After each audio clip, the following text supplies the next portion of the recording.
Are we good? Yeah, yeah. Hey, when you hear me say, if y'all ain't up, y'all are about to be. You already know that's the song I'm gonna play. Y'all already know. Yeah.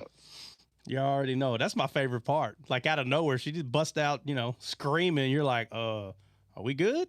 Uh, That's exactly what are she we did. everything all right? What we We screaming good about? today? You woke up one way, now you're listening to this. What's going on?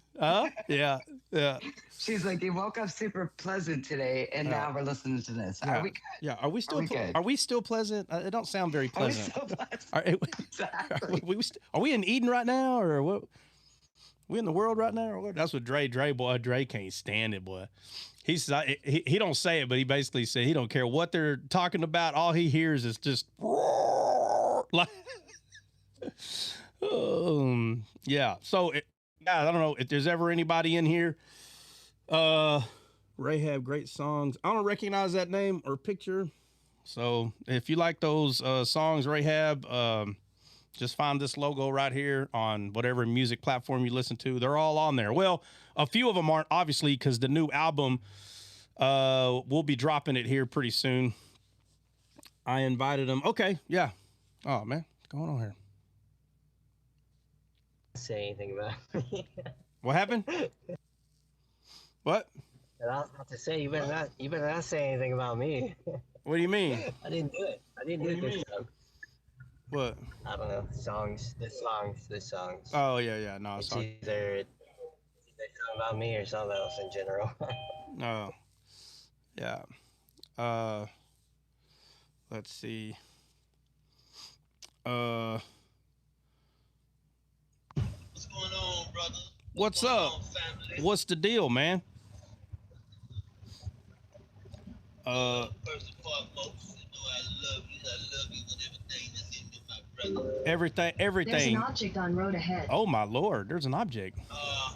You might want to mute that. Man, it's always objects. Yeah, yeah.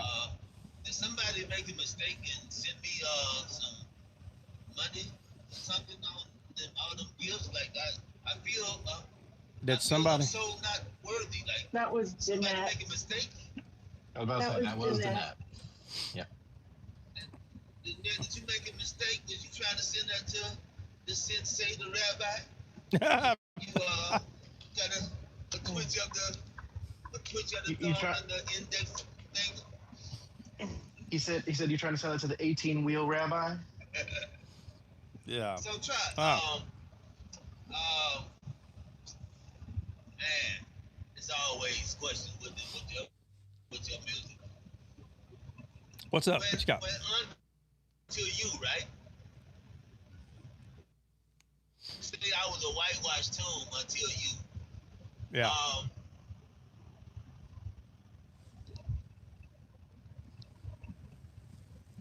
How does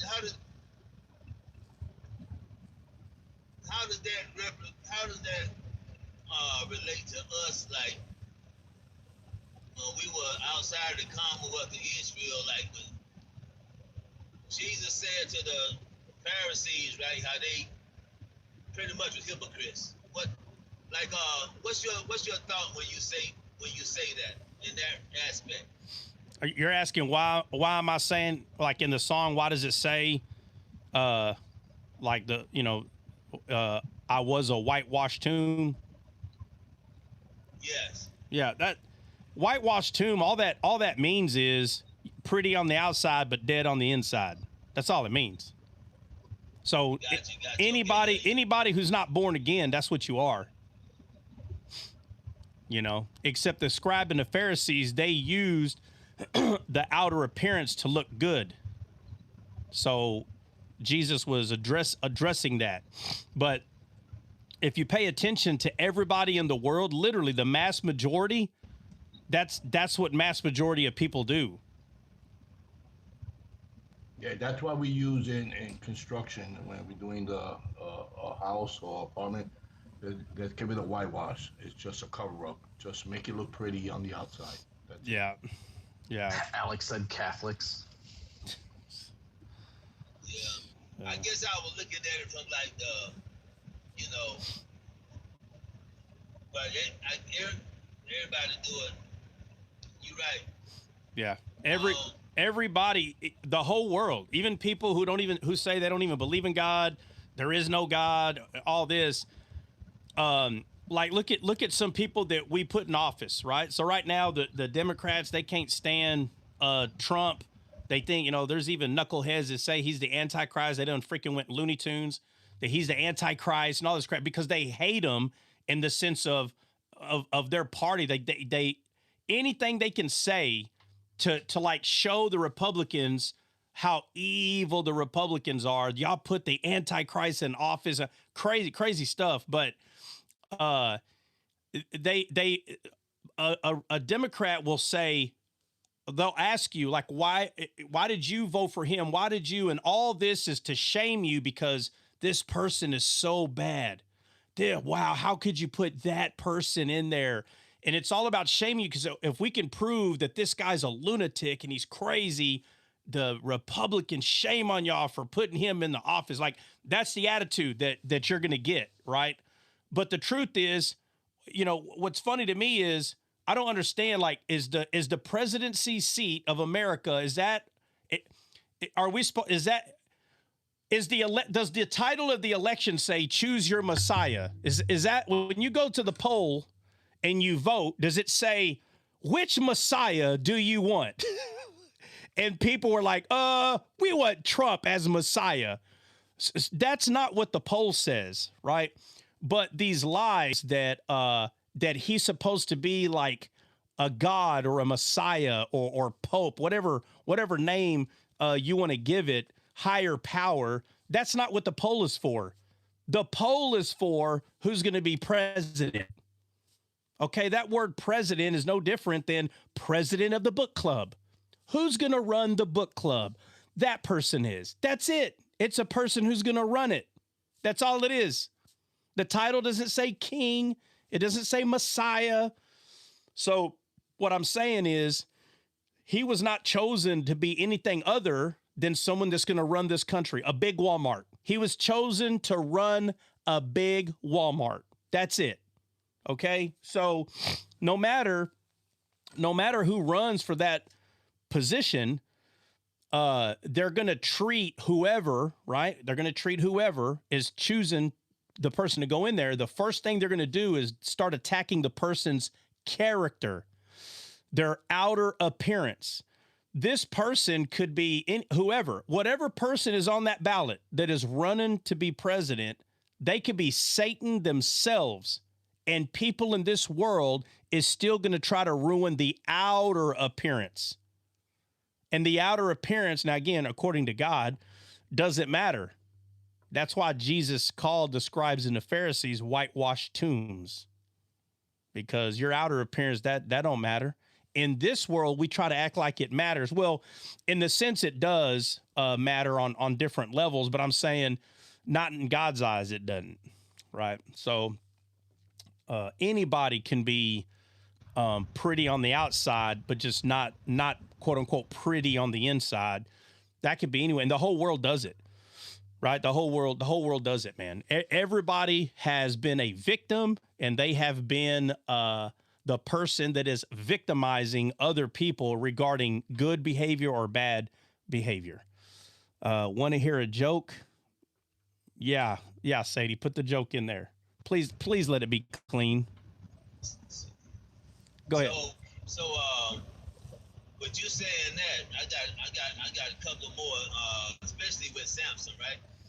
But like, just since you said that, and I'm not trying to get into this conversation, but it is pertaining to baptism. So when Jesus say, "He that believe and he is baptized shall be saved, and he that believe not shall be damned," the underlying truth here is belief or unbelief, right? So when you see "he that believe and is baptized," it's on God who looks at the heart to tell whether that person truly committed themselves to the Lord.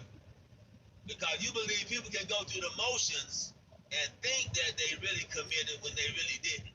But that's on God to be the true determining you know, person to whether that person really had a hard transmission, right? Irregardless of the baptism, is to believe or not to believe. And so I believe that when God sees the heart change, the heart posture, then when you go down in the water, I mean, that's the simple. I know I said transmission, Drake, but I ain't mean that. What I'm saying is the belief is what counts, what really matters. And that's what God is looking at. But then you show what happened in the spirit by going down in the water. All right. So, are you asking a question about that or Yeah. what? Yeah.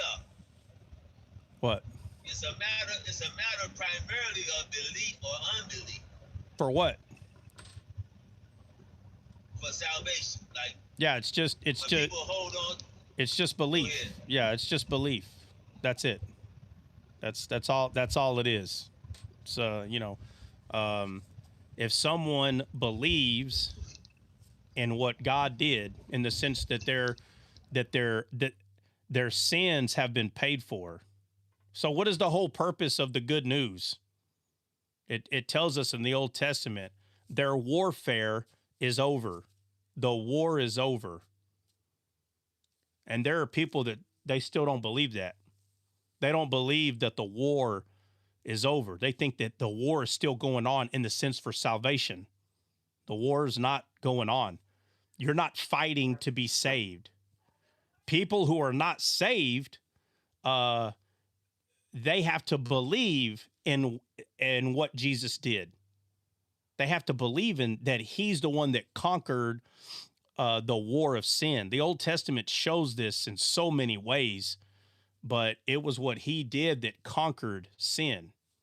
So he's the one that conquered it. So if he's the one that conquered it, we're not the one that has to conquer sin. He conquered it already. He already conquered it. So if a person does not believe that he conquered it, then they're damned. And if people say, "Oh yeah, I believe he conquered it," but they're still trying to conquer it themselves, that's unbelief. That's not belief. So Abraham, Abraham had everything, but there's one thing that Abraham didn't have, and it was unbelief. And that's what made him right with God. That's what made him right with God. Nothing else. Cause like when my daughter passed away, and I went through the steps. I was in grief. I was sorrowful. I was in my fleshly pain. I was going through that. And so it's like, man, give me anybody. Give me Jesus. Give me Smack. Give me whatever. Yeah. So I said it. I went through the motions, but I really didn't have a hard posture of sorrow toward God. I was sorry for myself, right? Yeah. So I went for a little minute, thinking that I was saved, but I really wasn't saved. Know what I'm saying? Mm-hmm. And a lot of times, and that's what I love about how when you deal with harnessing emotions and getting the true concept of prayer and fasting and grieving, dealing with emotions in the flesh, and you make a conscious decision when you do follow Christ, you got to really know that you're making a true commitment and you're not just going through the motions of trying to, get out of your pain, out of your situation, just by just saying words without it coming from your heart. And I believe God is the one that really determines that fact. You know what I'm trying to say? Yeah. And so that's when I really came to the realization that I was in grief. And thank God he always had somebody there, a man of God there to tell me about Jesus. And he was there to comfort me in that moment. But I didn't make a true godly, sorrowful expression of faith toward God. It was just in my sorrow. And so I got done with that confession, if you will, and went right back to slinging kilos, right? Yeah. No, I mean, just no conviction, no nothing. Yeah, no, I hear what you're saying. Let me answer this question real quick. Someone said, oh man, I don't know where the comment went. Oh. Oldley, you still here? Let's see. Shouldn't he care more about actions? No. There are people, there's a lot of quote unquote religions that they have been taught, and they believe that the God Almighty that's created everything, that he cares about how good you are. And nothing could be further from the truth. This idea that was given, right? This idea that was given to man, and it's every religion, right? And in this world that we live in, when you see the majority of man agreeing that your actions matter to God, something's wrong. I don't know how to make that more clear. There are so many religions that are, and I'll put it this way, they're going to HE double hockey sticks. And there's other religions that will agree with them and say, yeah, actions matter. Well, if pagans tell you that actions matter, and you say, yeah, actions matter, well, then that means you think like a pagan. The Bible makes it clear that it's the man's heart, not his actions. It's his heart, period, the end. And for some reason, people take that and say, oh, so that means we can just do whatever we want. I don't know I don't know how Satan even allows people to say this. If someone did not say that, then that's not what they're saying. And people think they're so cute, and they go, oh, well, then you think we could just do whatever we want.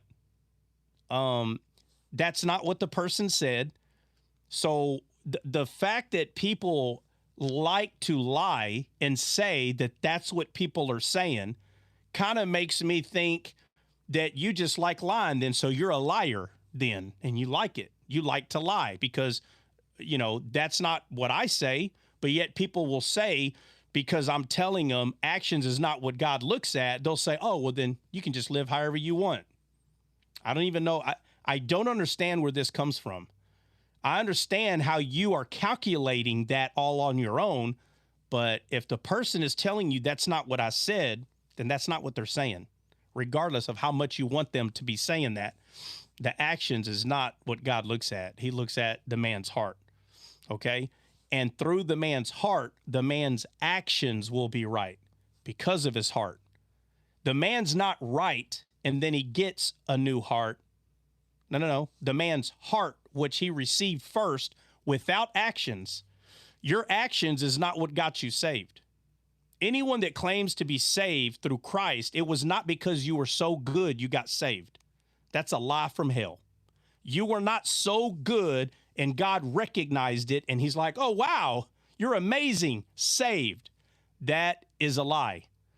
It was your faith in believing that the war, referencing the Old Testament tells us this, that, tell her that her warfare has been accomplished. That's exactly how it says it. And that literally in English today means the war is over. That's what it means. And the war is over because of what Jesus did. So if the war regarding sin is over, that means that you yourself are saying the war's not over. Sin is bad and we got to do something about it. My friend, the Messiah has already done it. Period. It's irrefutable. There is no refuting this. Her warfare has been accomplished, and this happened through Christ. So common sense, again, knives in the kitchen are sharp.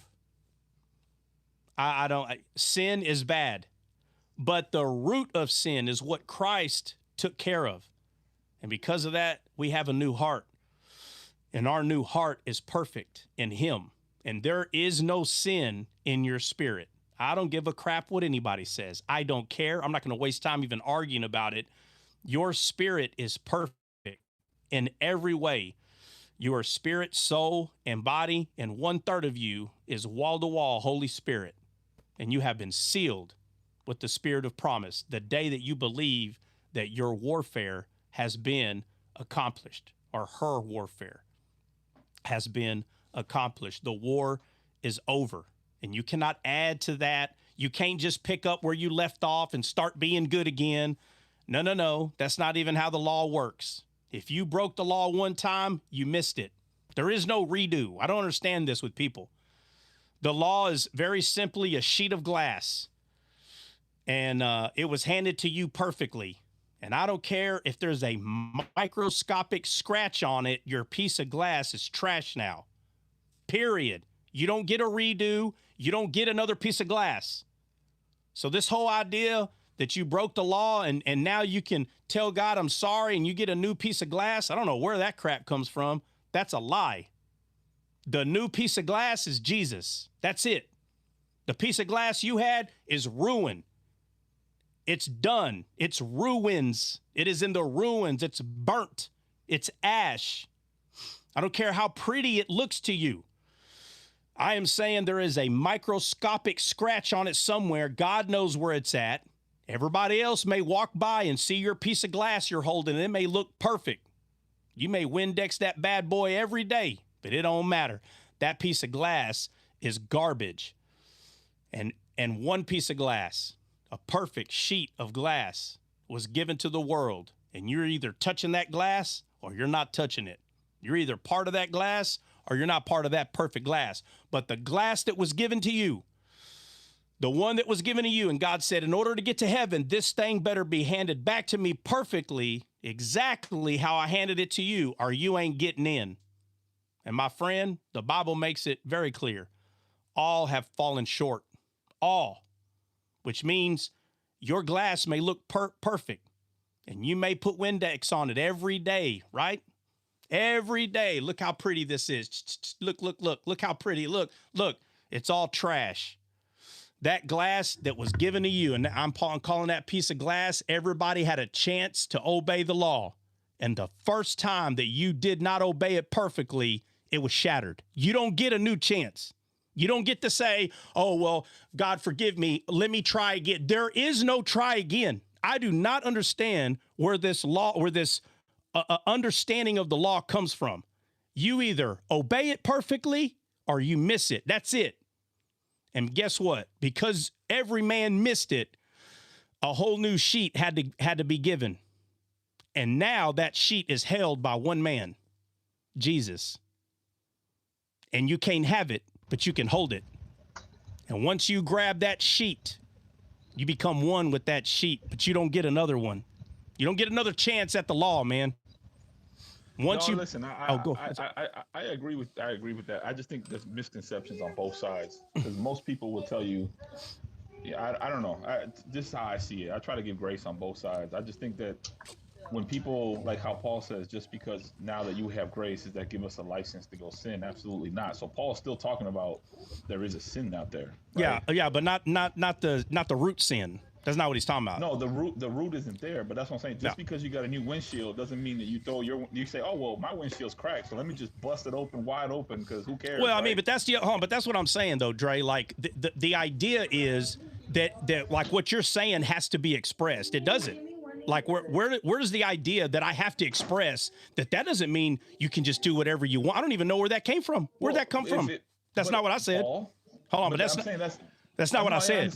I understand. So then, no, listen. I have to say this. So then, why are we talking about this?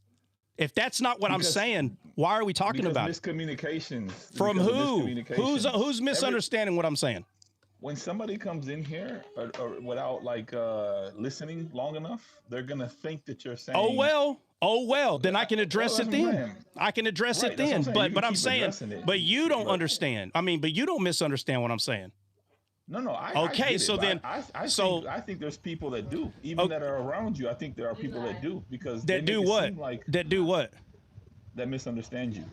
Well, okay. Well, all right. Let me just add this. Because I've heard on other lives where people be like, well, sin doesn't exist anymore. Like, like you still have to like.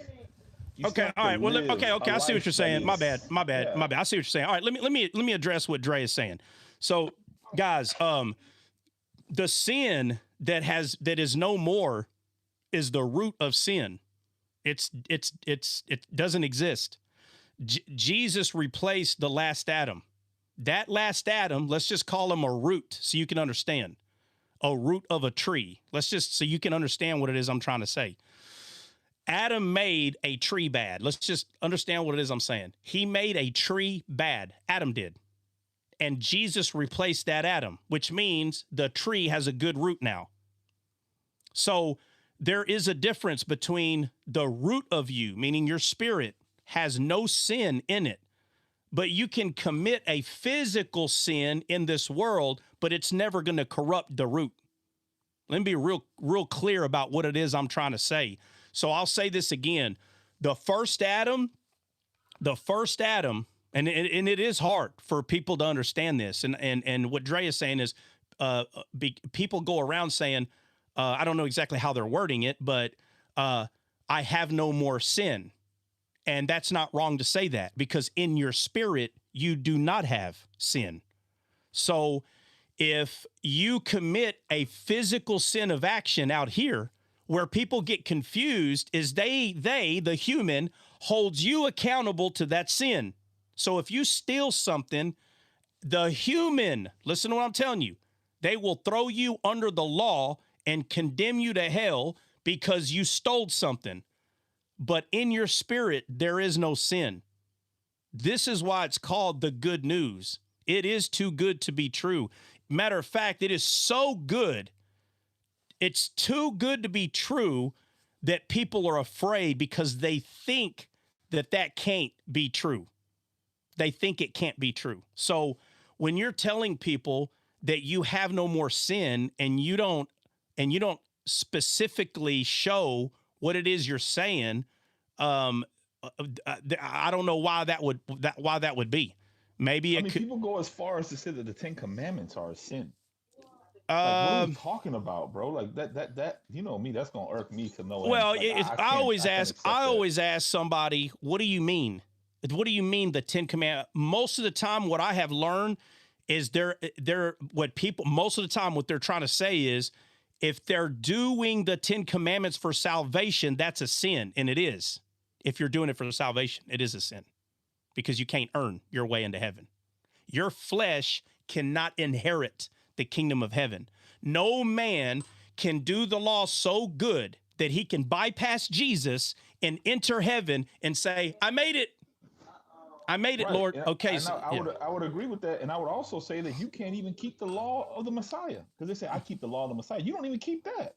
Yeah. Because he said you're supposed to love your neighbor as God has loved you. And you don't do that. Stop lying. Right. So now you're going to throw the law of the Messiah in the trash too because you can't keep that one either. Yeah. It's not about keeping it. It's about a heart posture. Yeah. And that's the thing. That's the thing that this can get very,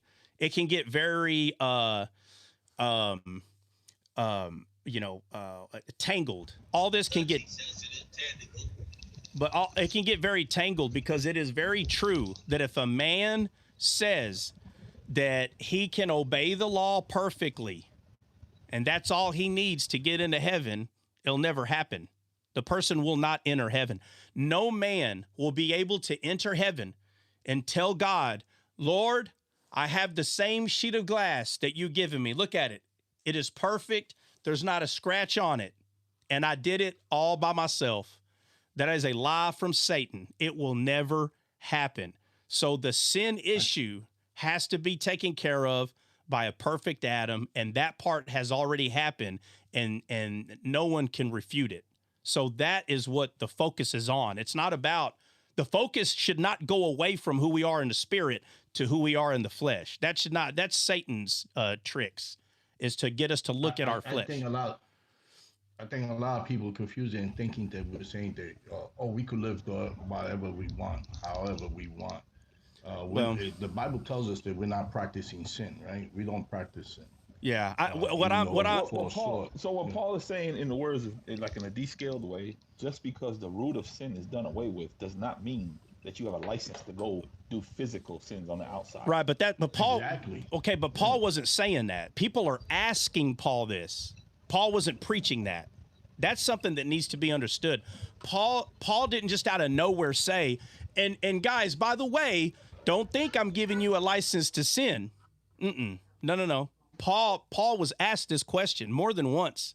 Are you saying, again, look where Paul's not preaching that. Paul is preaching, I'm saying the same thing Paul is saying. And people in the crowd would be like, hold on, Paul, are you saying that since grace abounds, we can continue to sin? Paul's asked this question. So let's not flip it and say Paul is saying this. That's not true. Paul isn't preaching grace and then out of nowhere he goes, and by the way, this is not a license to sin. That is not what he was doing. People were saying they were misunderstanding what he was saying, which is what happening today. And I tell people this all the time.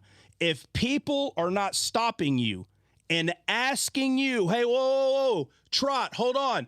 Are you saying that we can just do whatever we want? We have a license to sin? If people are not asking you that question, you are not preaching it like Paul, period. Because the way Paul was preaching it to people's ears, it was very radical what he was saying. It was too good to be true what this man is saying. So good. It was so good in the sense of too good to be true. They had to clarify. Hold on, Paul. Are you saying that is what was happening? Paul wasn't ministering grace and then he would stop just to clarify. Guys, just so you know, I'm not giving you a license to sin. That's not what was happening. And so that's what people think Paul is doing. So they think that's what they have to do. But honestly, if you have to clarify to people, if you stop the message of grace to clarify to people, guys, listen, I'm not giving you a license to sin. As soon as you do that, you put your eyes back on the law. They're off Christ. And that is not the message of the good news. Right? So. Yeah, I like that. So I like how your analogy with the glass. Would you say that when Paul is rendering Romans chapter 7, and he's saying, hey, when he looked at the law, like through how he saw it through his own self-righteousness, maybe he was like, according to the law blameless, I did it, but then he comes and say, but now the thing that was like to me is death. So now he looking through the law of the spirit, and he gauging his inadequacies now to what he really seeing himself truly, right? Realizing, man, I'm so far from that. But I'm thinking that, and what would you say, Trot, if this ain't moving away from the moving the goalpost? Would you say that the Apostle Paul is here in his right now salvific life, or his pre-existence as a law keeper? You're talking about when he says, "Oh, wretched man that I am"?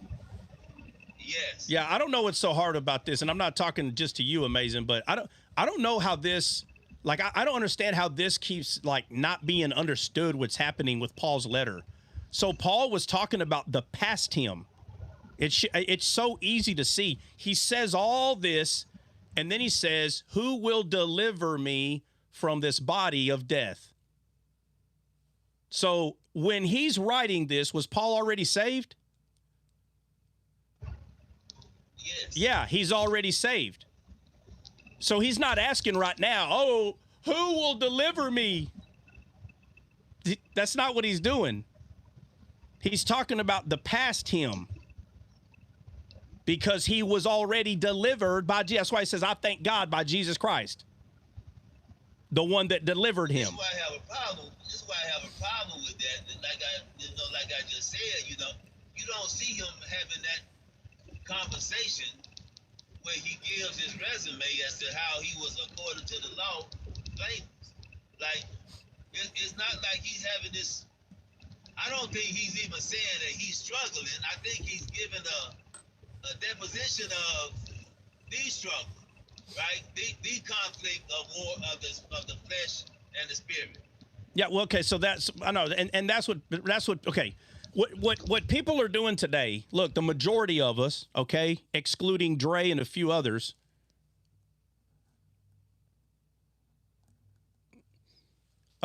excluding Dre and a few others, the majority of us were straight up Gentiles, period, okay, so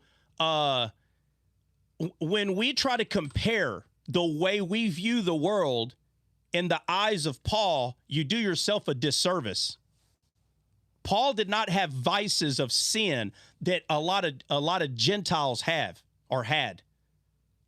So now what we're saying is Paul struggled with sin the way a bunch of Gentiles. I'm sitting there telling you right now, that is not true. He didn't have 20, 30 vices and he's struggling. He's white knuckling it every day not to sin. Absolutely not. Nothing could be further from the truth regarding this man. It is not true. People don't like to hear that because they don't want to hear that someone was actually doing a lot better than them in this world. To understand that he was a Pharisee of Pharisees, this man didn't have all the sin that a bunch of Gentiles have today. Again, no matter how good he was, he still missed the mark. But missing the mark doesn't mean he was doing all the crazy crap that people are white knuckling it today. It is what's the word I'm looking for? It starts with the P, Dre. Preposterous. What's the word I'm looking for? Preposterous? No. I'm sorry. I had a phone call come in. What's the word you're looking for? I don't know. It's not like preposterous. I don't know. I can't remember. It's ludicrous. It's just ludicrous. No, I don't want to say ludicrous. I say that too much. The word is preposterous. Okay, preposterous. It is preposterous. It is. It is preposterous. Say it again, brother. Say it, Christian. What is it? Do it with the Donald Trump hands. It is preposterous. It is Preposterous. a $5 word. There's construction. Yeah. Can somebody give me the definition for preposterous? Yeah, I got my laptop right here. Give me I'm making sure I'm using the right word. I think I am. It is the right word. Preposterous is the word. Like, it's ludicrous. The same thing as ludicrous. It's a synonym to ludicrous. Okay. All right. I just didn't want to say ludicrous because everybody uses ludicrous. So I was like, what is the one with the P? Preposterous. Okay. But okay. I'll say ludicrous because it's easier for you. But it is ludicrous to sit here and think, believe, say. Listen, you could say absurd, ridiculous, foolish, stupid, ludicrous. Yeah. Absurd. Crazy. Yeah. I don't want to say crazy. Listen, Listen, guys, try to every once in a while, try to remember a word that means what you're trying to say every once in a while, and I do it pretty often. I mess them up 98% of the time, but just try. I try. All right. But yeah, I'll say ludicrous. That's fine. But yeah, it is ludicrous. It is crazy. It's wild. It's buck wild, actually, to say or to think or to have an idea that Paul the Apostle had just as much as crazy sin as a regular Gentile who's eating pork by the freaking pound, okay? Pork by the pound, Bubba. To Gentiles eating pork, it wasn't even thought of to be wrong. Do you understand? But it was 100% wrong. But they're like, well, what's wrong? It's an animal. You eat it. It was not even a thought. His mind was so focused on the law, his mind wasn't just wandering in sin like a Gentile. So when we look at him as ourself and we're like, well, I think he's just talking like Amazing said, because this is what people say. Well, he's just talking about the struggle. I've heard this at churches for years. Well, he's just talking about the struggle. That is the phrase. And you ask the person, the struggle of what? That's what they'll say, because they don't want to say the crazy things that's actually in their head. But I've made some do it. No, I don't know.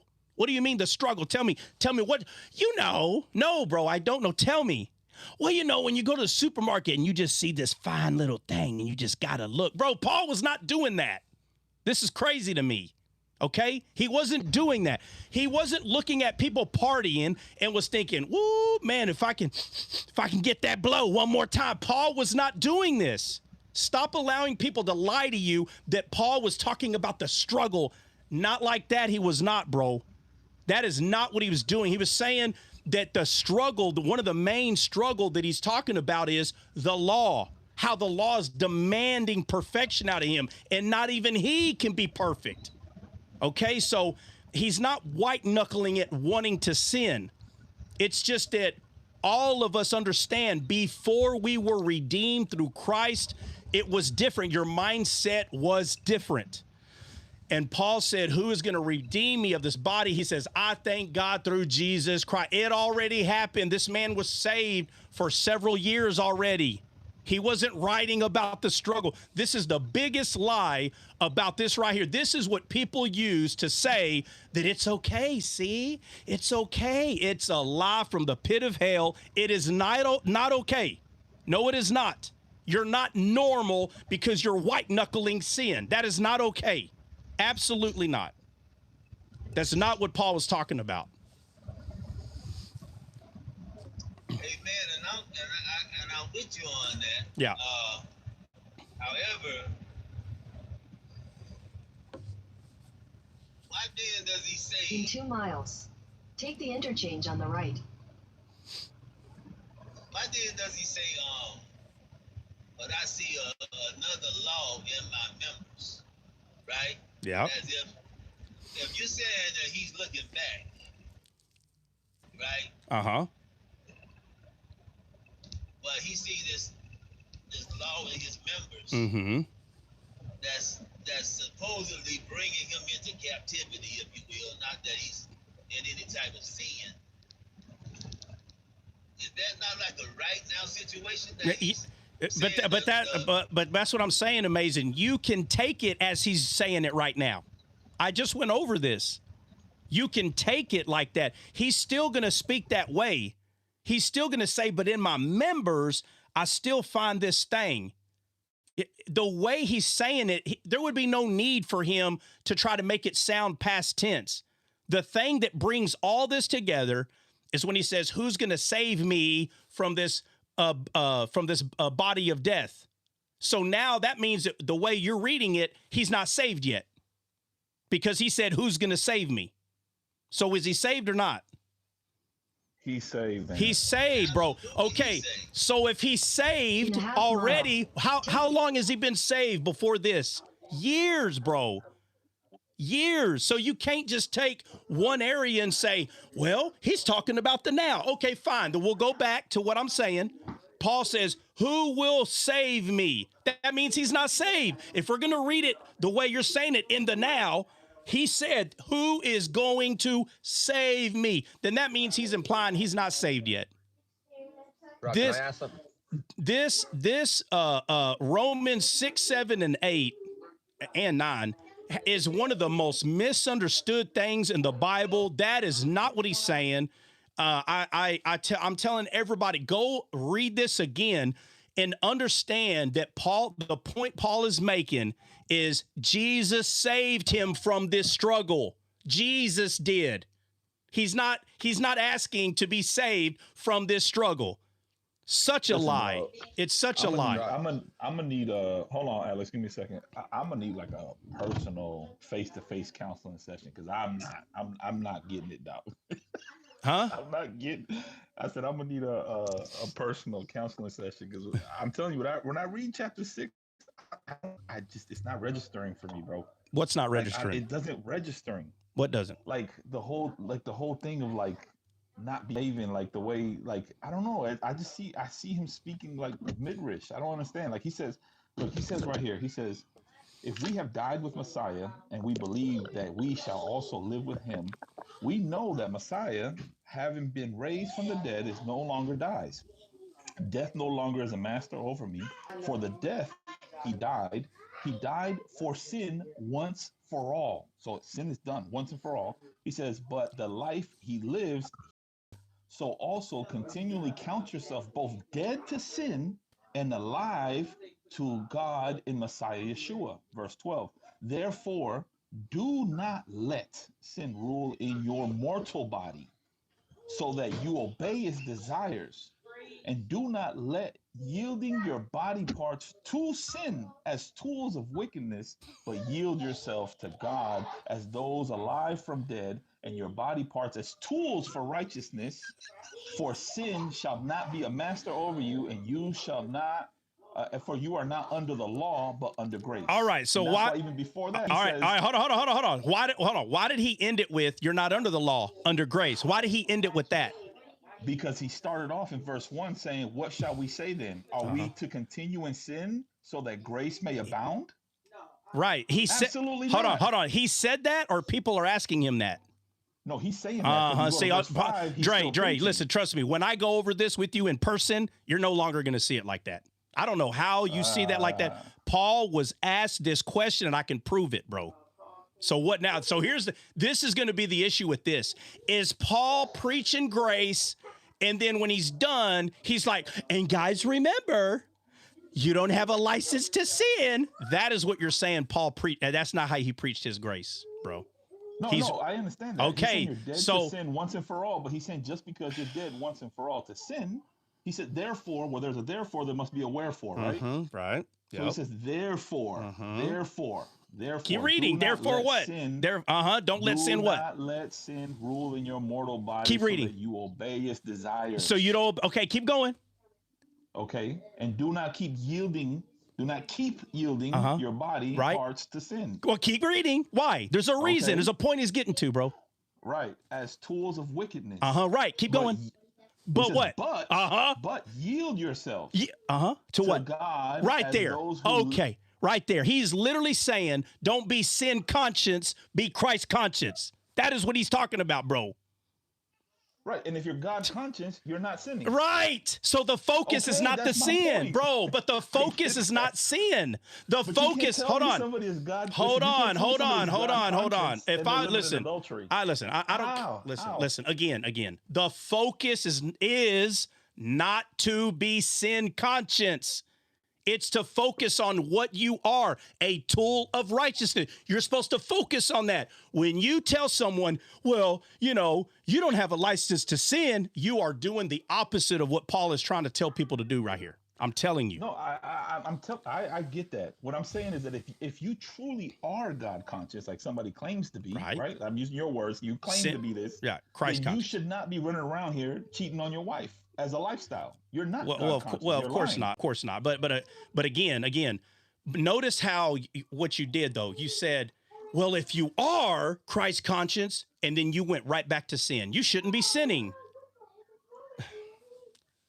And that's what Paul. They do go together, though. They do go together. I know, man. They do go together. I don't know how. We'll talk about it in person. Listen. It is not a 50-50 is what I'm saying. It is not a balance. That's not what this is. It is not a balance where, well, I mean, if we're going to talk about grace, we have to also talk about not sinning. What I'm telling you is Satan is the one that is always pointing to the flesh. The flesh is always pointing to works. Always. Your spirit is focused on Christ. So when you allow your flesh to get you to focus on sin again, you took your eyes off Christ. Period. The end. That's how simple this is. It's hard at first, but when you start seeing it for what Paul is actually saying in the entire book of Romans, the whole letter, when you understand fully what he is saying, he is not trying to balance this out.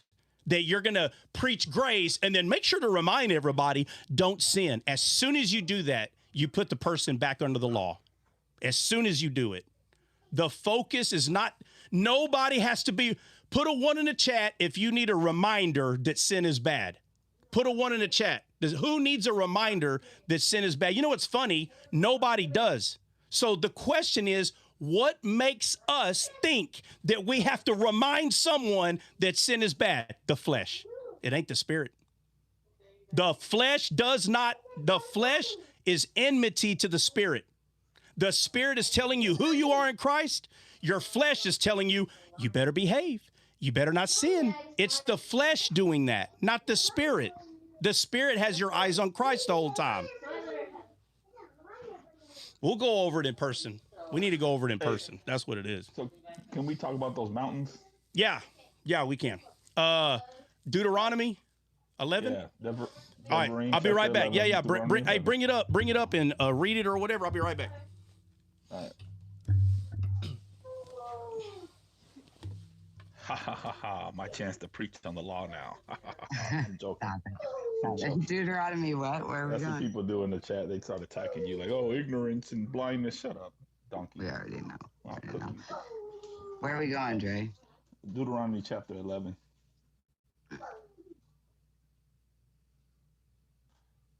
We are saying the same thing though, Saba. I just a different way of looking at it. Because if you are God conscious, then if you're Christ conscious, then your mind, because you're so focused on the whatsoever things are good, whatsoever things are holy, whatsoever things are wholesome. If you're focusing on these things, you don't have time for sin. You don't have to preach about sin because you're focused on Christ. What I'm saying is that people claim to be focused on Christ, but you not, because I can see I have eyeballs still. They're not going to go away. And what I see, I'm like, there's no way you're telling me that you're Christ conscious. It's not possible. That's all I'm saying. Yeah, the same way as people say, oh, they focus on the law. Why can't they focus on the fruit of the Spirit? They will keep you away from doing sin. Correct. Focusing on the fruit of the Spirit is going to keep you away from the sin. You're Correct. talking about actions in the flesh, though, which isn't going to be. Not always going to align with what the root I'm not allowed to is. get my takes on. No, I get what you're saying, CJ. I get actions in the flesh. So what? I'm not saying that you focus on the actions of the flesh, but you're not going to tell me, bro, that you're a pastor and one of your deacons is cheating on his wife with some prostitutes in the streets and that's his lifestyle. What if he's not saved? What if he's not saved? Then you need to preach salvation to him. Okay. Well, again, But what I'm saying is we can't use someone like that and say, look, someone who is saved is doing bad. That don't make sense. But that's my point, though. Well, Chuck. But he's not saved. You see how? Listen to what I'm saying. Yeah. Listen to what CJ just said. But you're looking at the actions from the outside. Well, those actions tell me you're not saved. Well, again, if that okay, so if that person's not saved, why are we talking about the non-saved world? Because they're claiming to be saved. Okay. Well, maybe they're not. Okay. That's the whole point. Okay. You're not saved. That's literally what I'm saying. You're all not right. saved. That's fine. That's fine. But I'm talking about people who are saved. Our focus is not supposed to be on the things in this world or on the flesh. Period. End. If you're saved, you should feel conviction. Like you should feel some kind of, your spirit should be like, hey man, that's wrong. Like you really giving your phone number out? You really about to go do that? Okay, so all right. So now we're changing the conversation that when someone is tempted and does fall, is it right or wrong? The conversation has changed now. We're not talking about the same thing anymore. Right. Right. I'm talking about, as a believer, your focus should not be flesh or sin. Your focus, your conscience should be Christ. Absolutely. Okay, so when we start changing the topic into, well, there's a guy over here, he's giving his number, that's not what I'm talking about. I'm not talking about people being tempted and falling into sin. I'm talking about the Holy Spirit of God does not lead me to go sin. Right. I don't even have to say that, because we're not talking about sin. We're talking about Christ. Right? And let me just say this. Nowhere in the Bible does it say the grace of God it strengthens sin. It says the law does.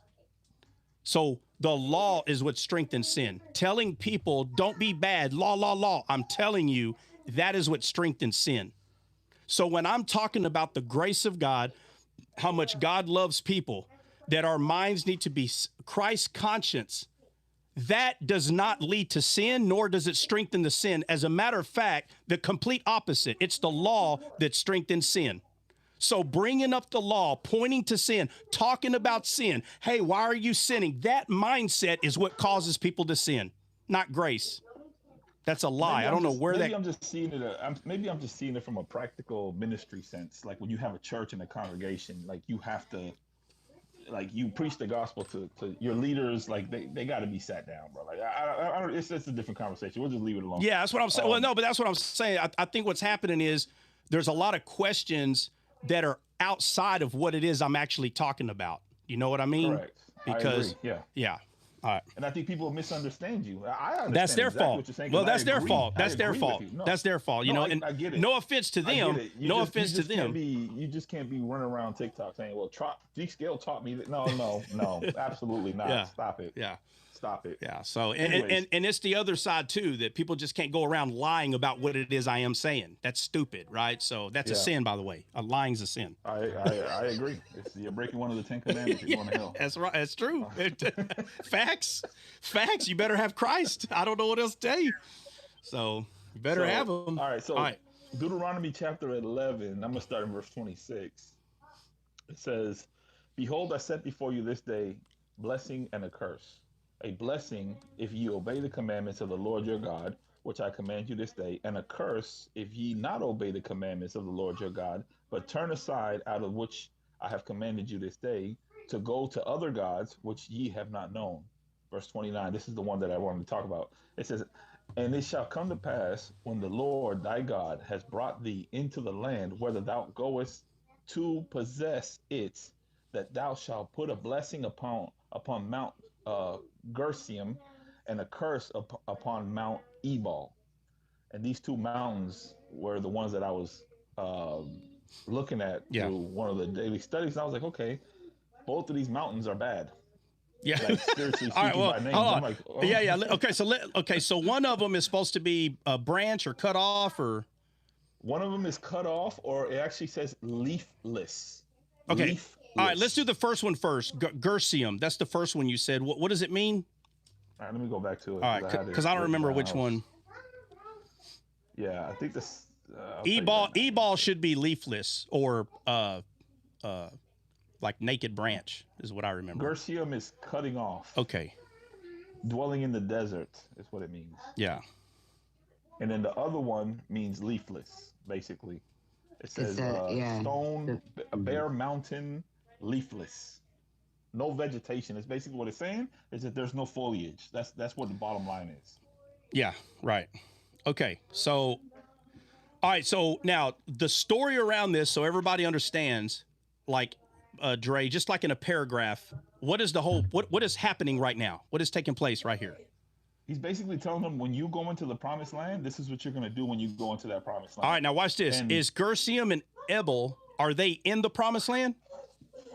I would assume so. They have to be, right? Because it says when you get in there, maybe they're on the outside of the no, I don't want to give the answer. I need someone to go over here and let everybody know, are these two mountains in the promised land, on the outside of promised land? All right, give me a second. I'll double check. And I need at least another person to confirm.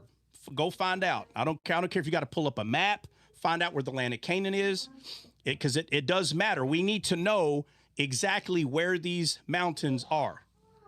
Okay. So, Gersian or Gersianites are the people near the Philistines conquered by David in 1 Samuel chapter 27, verse 8. Let me see if it gives me more explanation. Gersian mountain led by the tribe of Ephraim, situated opposite of Mount Ebal, which is after the exile. The temple was built by the Samaritans and the seat of their domestic worship. The Samaritans, I should suppose to note the Mount of colony that is in the nation. It's okay. Settled there. Which perhaps settled there, just as the Amalekites and the neighbors of the Gershonites in their name. There better be somebody else helping. Inside of Canaan. All right, prove it, Bill. It's saying here in Deuteronomy 11:30, it explicitly states that they are across the Jordan River, looking towards the west, in the land of the Canaanites. In fulfillment in Joshua 8:30-35, Joshua successfully leads the nation into Canaan and gather them at these exact mountains to read the law. Okay, so this ceremony takes place when they're in the land of Canaan, right? Yeah.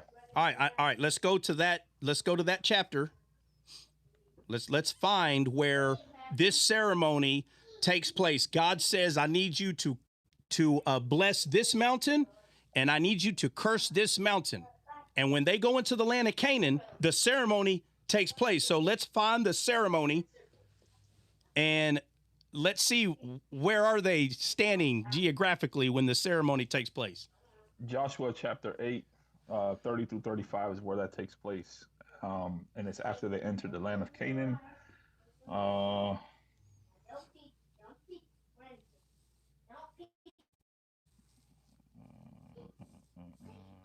Anybody want to read it? Joshua chapter 8, 30 through 35? Or somebody read it. I got it. All right. When Joshua, it says, then Joshua built an altar unto the Lord God of Israel in Mount Abel, as Moses, the servant of the Lord, commanded the children of Israel, as it is written in the book of the law of Moses, an altar of whole stones, over which no man hath lift up any iron, and they have offered therein burnt offerings unto the Lord, and sacrificed. What does that mean? offerings. What does that mean that the altar was made from stones where no man lifted iron? By hand. They were built by hand or by God. They weren't built by man's hands, because if they would have been, it would have been iron that was cutting them.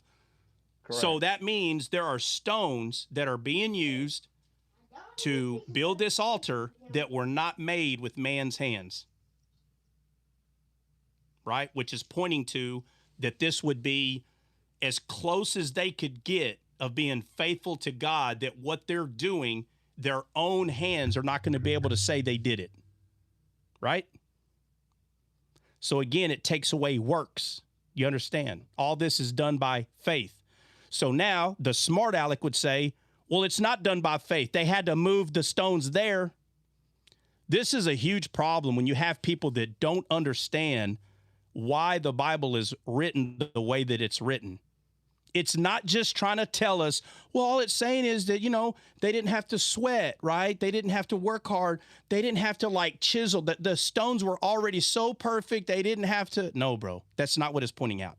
It's not just trying to tell us that they didn't have to use iron to break the rocks. No, here we go again. Now what we're starting to do is we're starting to believe again that the Bible just has fluff in it. There is nothing in the Bible that's fluff. Every jot and tittle has a very important reason why it's in there, why it's worded the way that it's worded. It drives me nuts when people are so blind that they're like, bro, it's just telling you they didn't use tools. No, it's not telling you that. It's telling you it's not made with man's hands, bro. Does that sound familiar? Where do we see this very significant detail why this matters, that certain things can't be made with man's hands? What is the whole point of that phrase?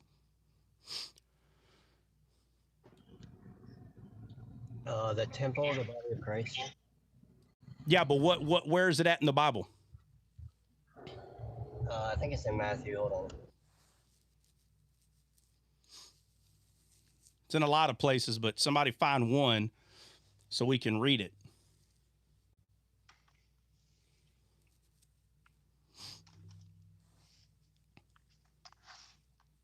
It's very important. Looking over all this stuff is the problem. You keep, people are just prone to just hurry up. I need to hurry up and know the story. And you're missing these things right here. They're in there. God put them in there. God did. Isn't it important? If God put something in the Bible, isn't it important to understand why? Of course it is. Mark 14:58. Read it. We heard him say, I will destroy this temple that is made with hands, and within 3 days I will build another made without hands. That's what this is representing. 100%. Again, trying to say that where iron hasn't come across it. All right. So, Dre, who was reading? I was reading. Okay, go ahead. Okay. So the book of the law of Moses, an altar of whole stones, which where no man had to lift up any iron. And they offered therein burnt offerings unto the Lord, and sacrificed peace offerings. And he wrote there upon the stones a copy of the law of Moses, which he wrote in the presence of the children of Israel. And all Israel and their elders and officers and their judges stood on the side, the ark, stood on this side, the ark, and on the side before the priests of the Levites, which bear the ark of the covenant of the Lord, as well the stranger as he that was born among them, half of them over against Mount Gerizim, and half of them over against Mount Okay, Ebal, half of who? the strangers, Okay, as now well as the stranger. go back and Okay, read it again. okay, okay. It said, the covenant, the ark of the covenant of the Lord, as well the stranger as he that was born among them. Oh, shoot. Sorry. I just lost it. I thought it was the tribes that were split into two, and half the tribes went over here and half the tribes went over there. Okay, and all Israel and their elders and their officers and their judges stood on the side of the ark, and on that side before the priests, the Levites, which bear the ark of the covenant of the Lord, as well the stranger as he that was born among them, half of them over against Mount Gerizim, and half of them over against Ebal. And that's because one mountain is about to be cursed and the other mountain is about to be blessed, right? That's what's about to happen. Mhm. All right, keep reading. As Moses the servant of the Lord had commanded before, that they should bless the people of Israel. And afterward he read all the words of the law, the blessings and curses, according to all that is written in the book of the law. There was not a word of all that Moses commanded, which Joshua read not before all the congregation of Israel, with the women and the little ones and the strangers that were conversant among them. All right, is that it? That's it. Okay. Yep. All right, Dre, where are we at? Oh, we were just looking at the two mountains, so both of them are cursed though. Like both names on them are not good. Yeah. So, is that all the question you had about that? Like, you just want me to? Yeah. I was just like, Yeah. okay, so why are we blessing something that's Because all right. So when Paul says, now remember they're in the land of Canaan, Correct. right? And we know one of the reasons, and it is, I don't give a crap what anybody says. One of the reasons that they're going over there is because they have to destroy the Nephilim, right? Mm-hmm. If you have not heard me talk about the end of the Nephilim, you need to go watch that on YouTube. It's crazy how people see this. You'll hear people today. They'll say there's still Nephilim here. I always tell them, even if that was true, the Bible makes it very clear how they got here. So this idea, that people have, well, they're still here. The Nephilim mindset may be still here, okay? But the Nephilim that were defeated in the Bible, the three different times that they were, or the main three different times that they were defeated, the end of the Nephilim, me talking about that is saying that there's no more in the promised land. Do you understand? There's no more in the promised land. And outside of the promised land, where David and his families went and pretty much went to the outskirts and unalived the rest of them, it plays a huge role in the very beginning of these Nephilim that came to existence. That whole thing played a huge role, because this is talking about that the people of the Gentiles, okay, that David, after Israel was built, the city, he left it and went to the outskirts and plains to get rid of the Nephilim for the Gentiles. Do you understand? I'm not going to go over all that right now, but that should play. There wasn't more running around, bro. They were done. They unalived all of them. And people was like, nah, there was still a sect of them, the red-headed tall ones that were, okay, I'm not going to argue about that. But so the mountain that was to be blessed was Gershom.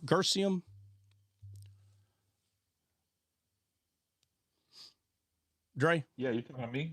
What about it? Gershom is the one they blessed, and Ebel is the one they cursed, right? Yeah. So Yeah, yeah. Ebal was the one that was leafless. Yeah, They leafless. cursed that one, and they blessed the desert Yeah, yeah, land. yeah, yeah. So the names of the one that they blessed, cutting off, the one they cursed was naked branch. So what's happening is God brought his people to a very specific place. And just like Paul says, hey, Gentiles, don't mock, because if God was able to cut off the natural branches, guys, this is when they became a natural branch right here. Mankind were cut off and they were naked. Mankind were cut off and they were naked. The Bible, John 15, he says, in those naked branches that don't bear fruit, he takes away, right? That's what it says? Jesus said? Correct. Right. So there was, because Adam, there were no branches. They were cut off. Adam and Eve were supposed to be fruitful and multiply in the garden. They were not fruitful and multiply in the garden. It drives me crazy when people goes, wait a minute. They were fruitful and multiply. They had Cain and Abel. In the garden, silly. In the garden. Calm your freaking mind down. In the garden. God did not wait for them to fall and only tell them, now that you have fallen, bring me forth fruit, bountiful, fallen fruit from your branches. That is not what he told them. In the garden, he told Adam to be fruitful and multiply. In the garden. I don't know why I got to keep saying that.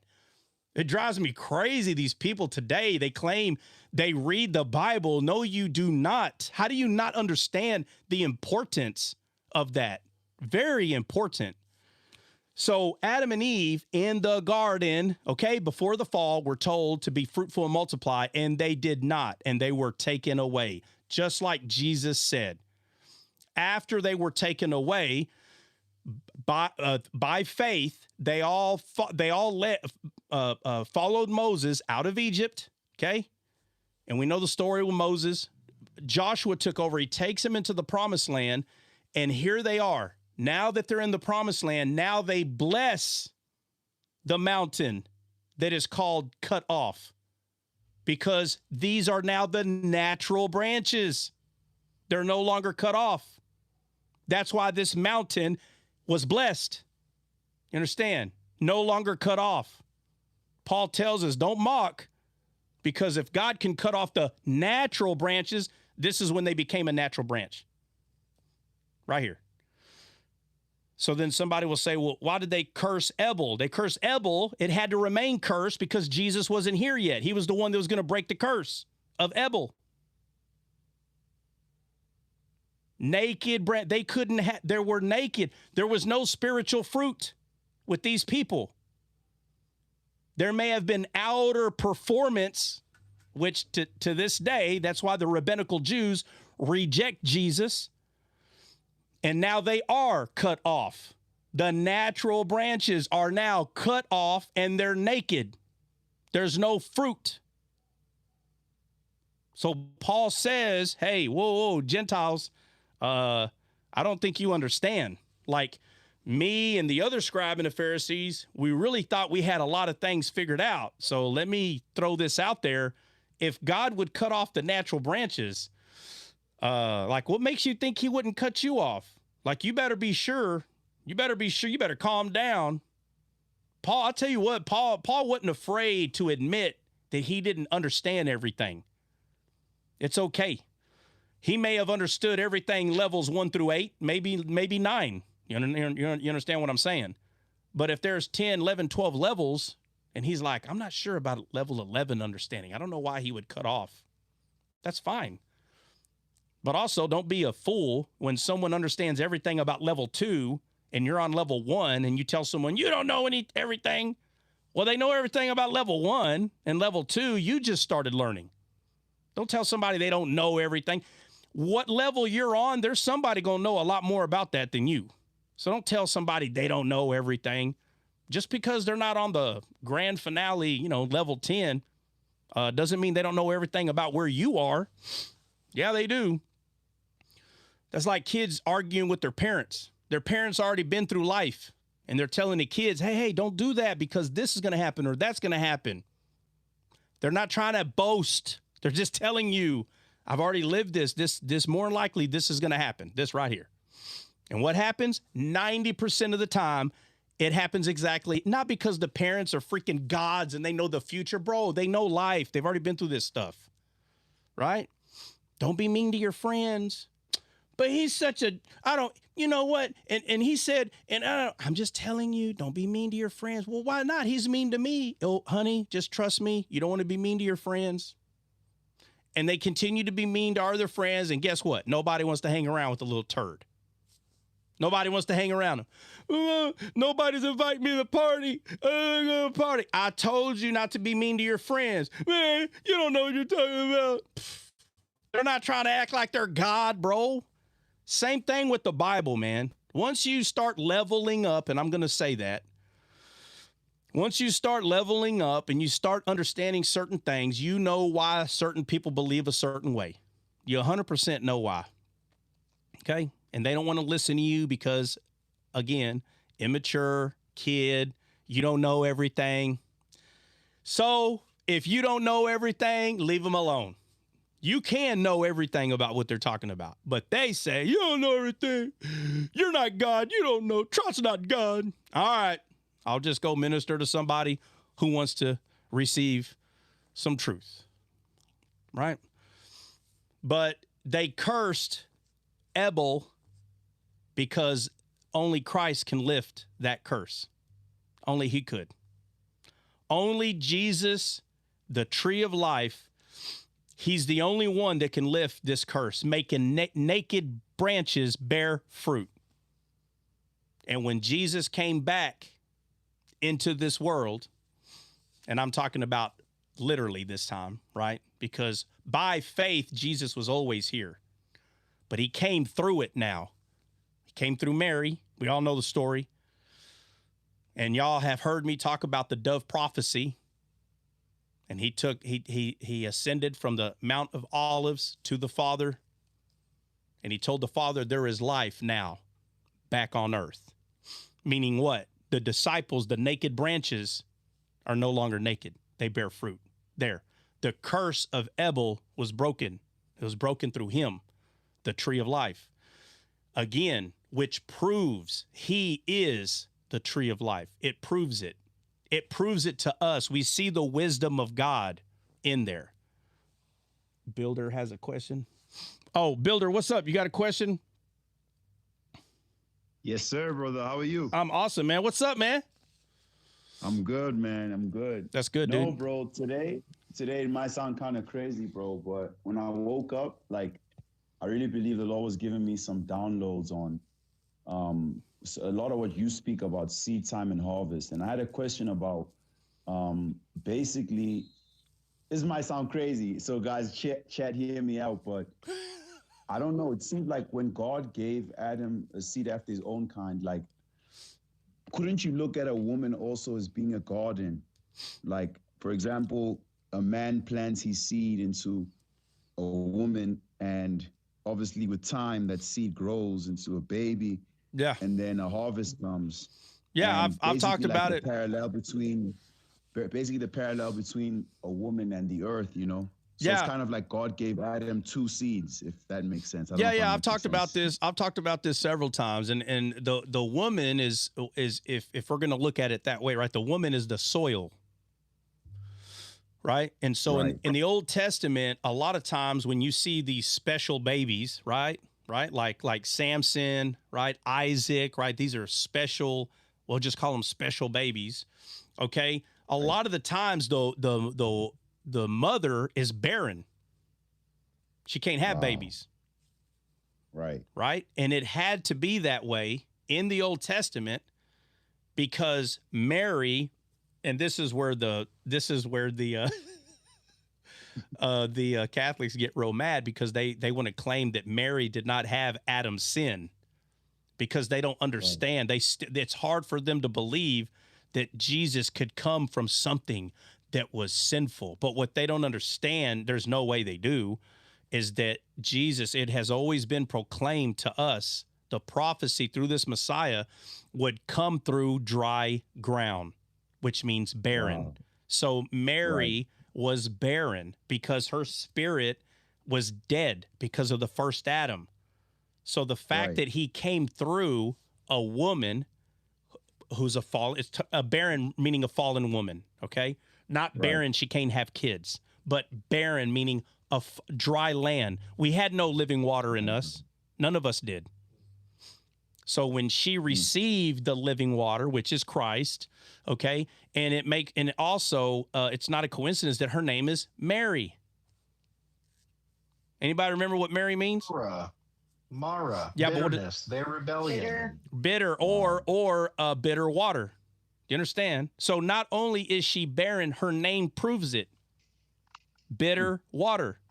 So when they came to the bitter water, Moses, it says that God had to show, God showed Moses a tree, and when he put the tree in, it made the bitter water sweet. Jesus is that tree that turns the bitter water into sweet water. It's him. So she's not perfect.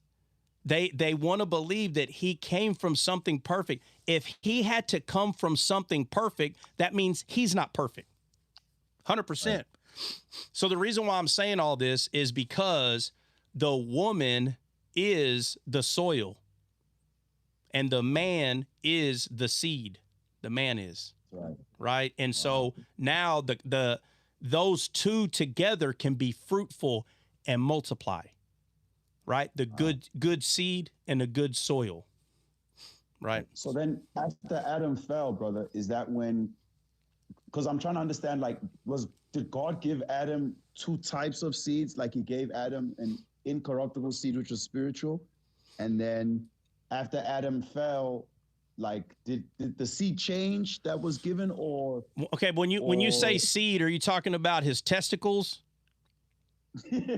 Both, because obviously God told him to be fruitful and multiply. Right. And so that can be spiritual and physical, as we all know. And so in this fallen world, right? In this fallen world, now when we receive the Spirit of God, right? Paul would call people his spiritual children. Right. Right. And we know that Paul, if he wanted to, you know, the way men are made, we have seed and he can have babies literally with a woman.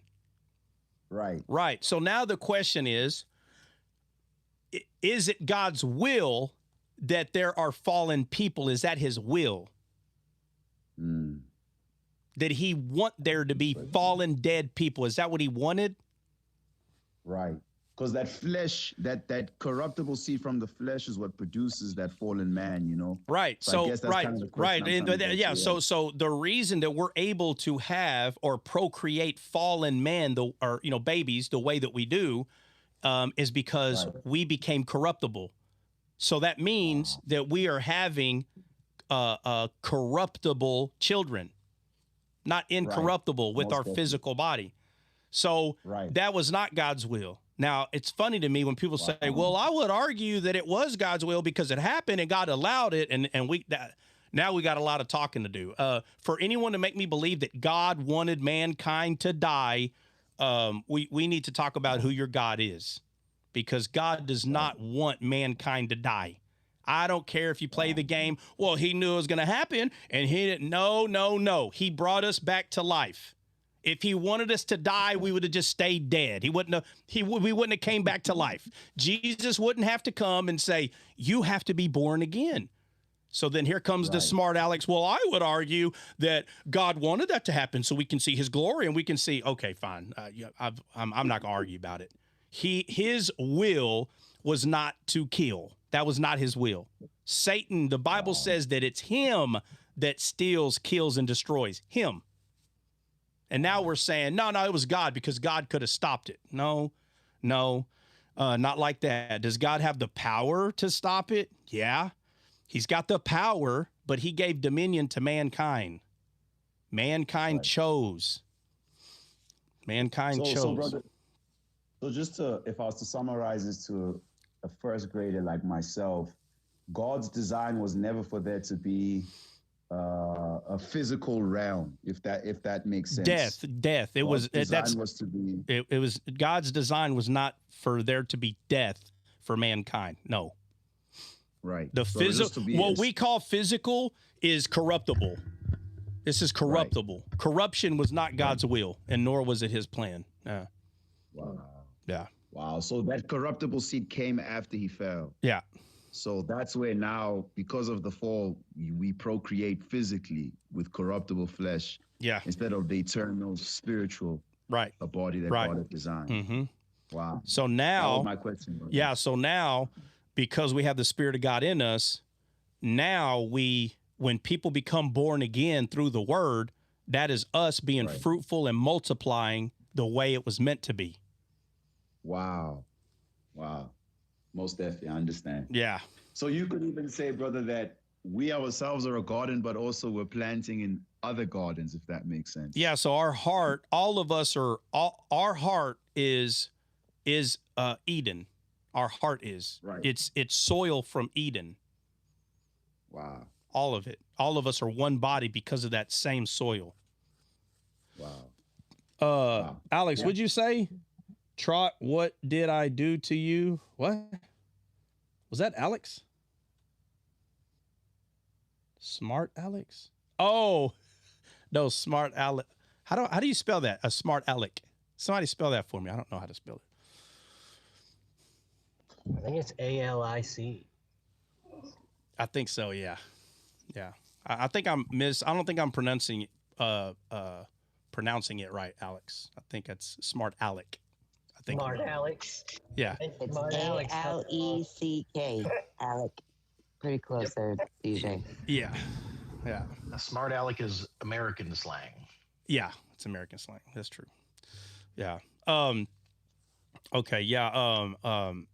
Dre, what else did you want to say about the two mountains, or what? Nothing.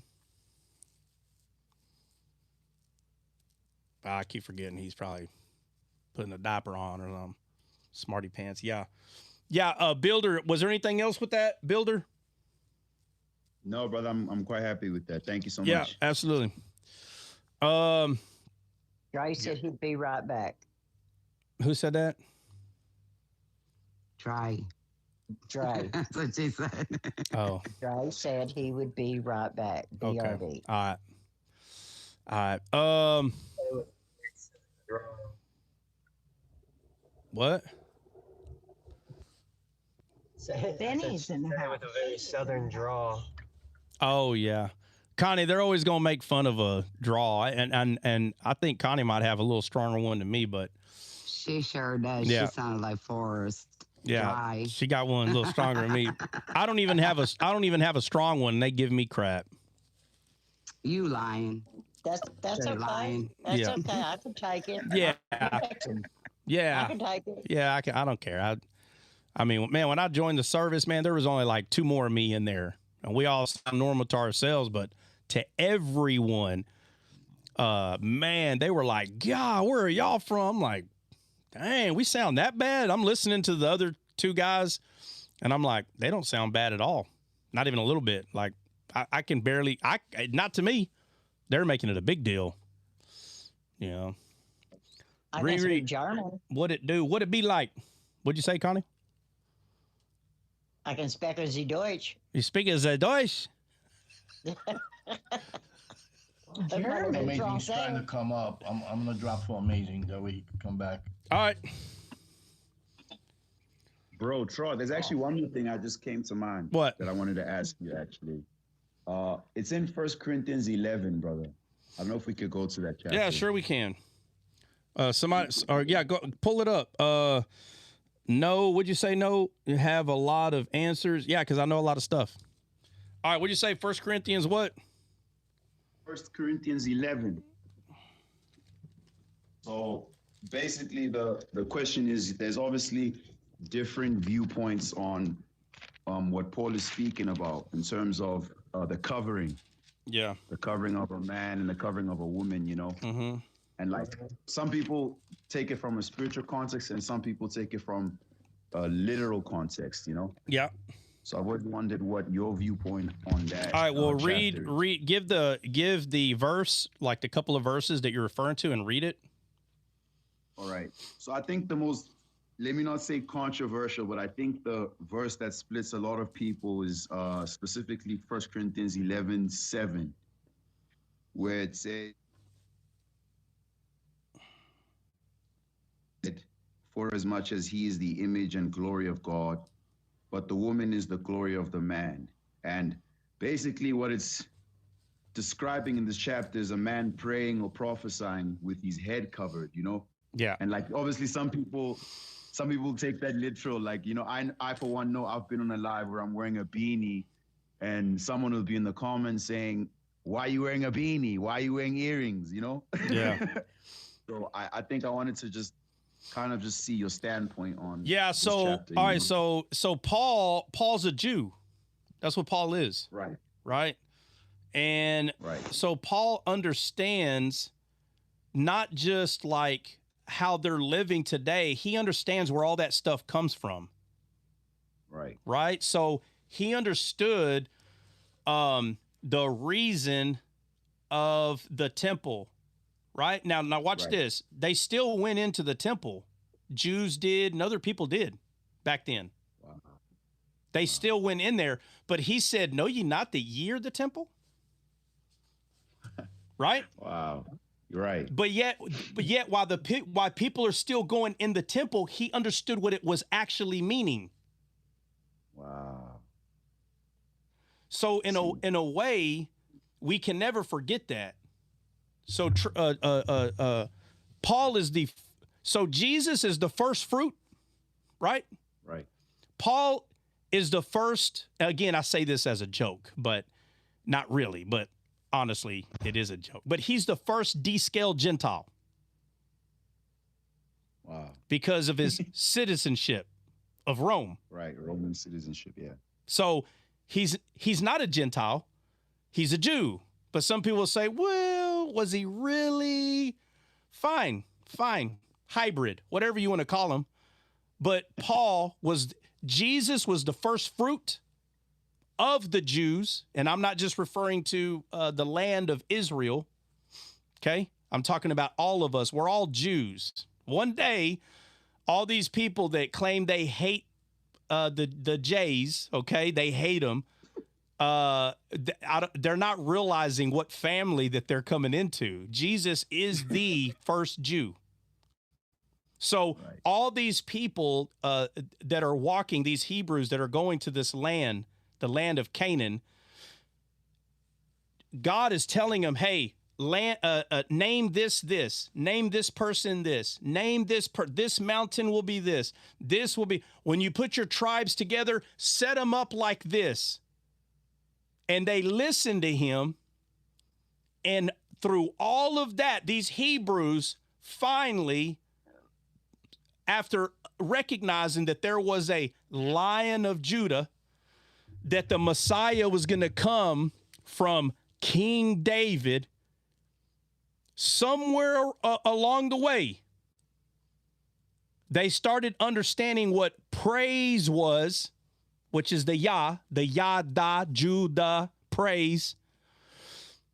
So they called themselves Jews. That word derives from the word praise.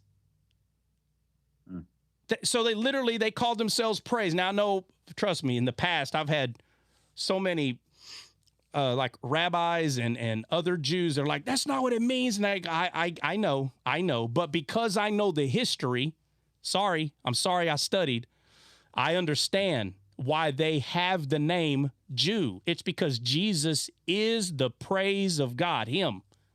No man can praise God without him. You can't. Your flesh does not know how to praise God.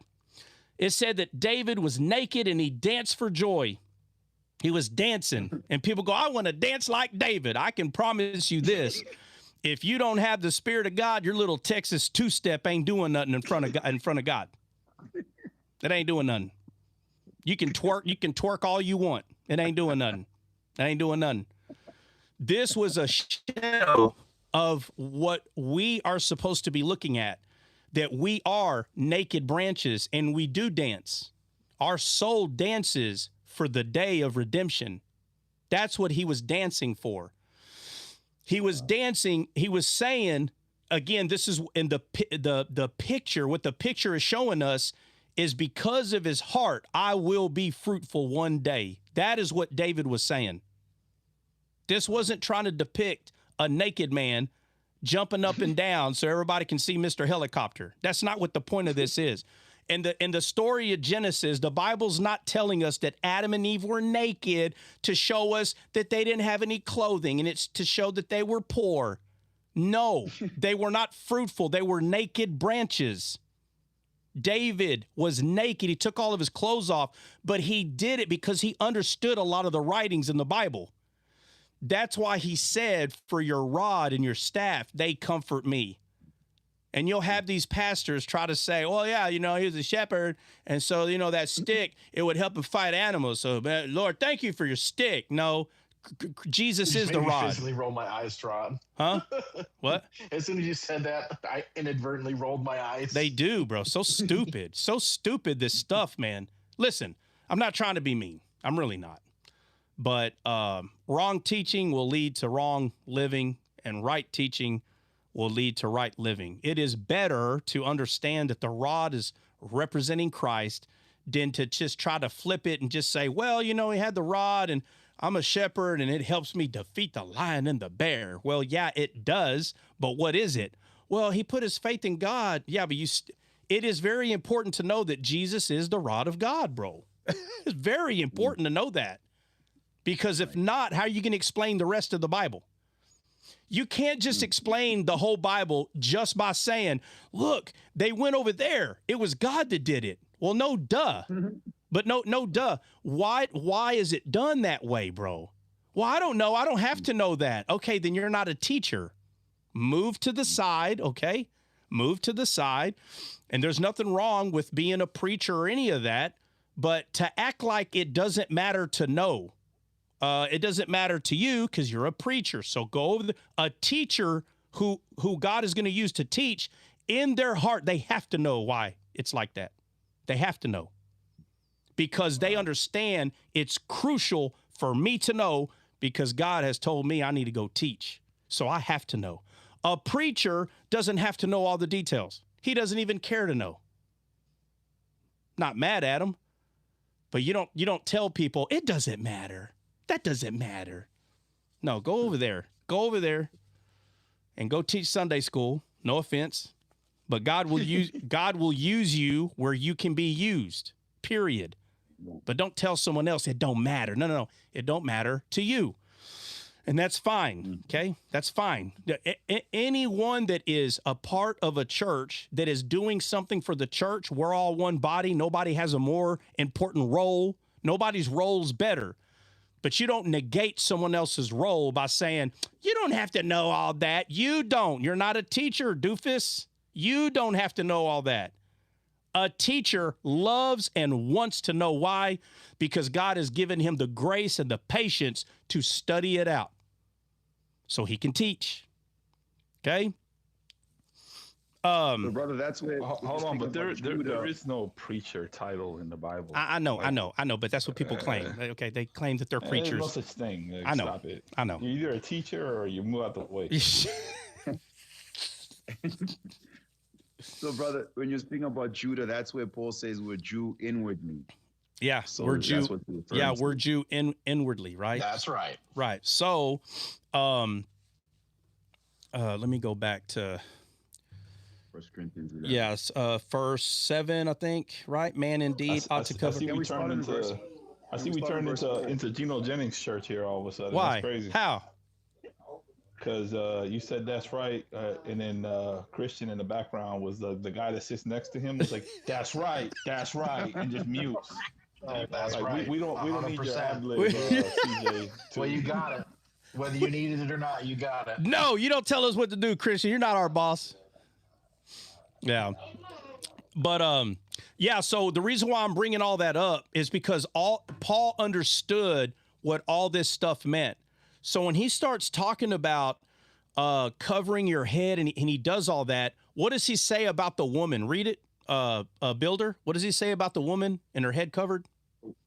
It says about the woman, if the woman be not covered, let her be shorn, for it is a shame for a woman to be shorn or shaven. Let her be covered.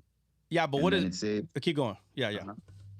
For a man indeed ought not to cover his head, for as much as he is the image and glory of God, but the woman is the glory of the man. Right. So in the Bible, let me see if I can find it right. It's right here. Verse 5 is where it starts talking about it. Yeah, verse 5. Verse 5 is actually what I was talking about. Let me see. Because he's talking about angels, he's talking about power over her head. Yeah. So read verse 5 out loud. I'll just get to the jugular. I mean, no problem. Might as well. Just start in verse 4 because it puts both man and woman. So every man praying or prophesying, having his head covered, dishonoreth his head. But every woman that prayeth or prophesieth with her head uncovered, dishonoreth her head. For that is even all one as if she were shaven. Yeah. So again, it sounds like that the only thing Paul's talking about is like rules how to behave in a church, right? Right. That's what it sounds like. But because Paul is the first descaled Gentile, okay, he understood what these things meant. So what does he say that a woman is not supposed to do in verse 5? She's not supposed to have her head uncovered. Uncovered. While doing what? While she prays or prophesies. Think about it. If it's just rules in a church, it's hard to understand fully what is going on unless you're descaled like Paul and you know exactly why he would say that. So What is the head of the woman? The man. The man. Right. Man is the head of the man. Huh? What do you say, Kelly? Kelly, what'd you say? The man. Yeah. So, and they're not. Man. Yeah. No, I heard you. I think there's a lag, Kelly.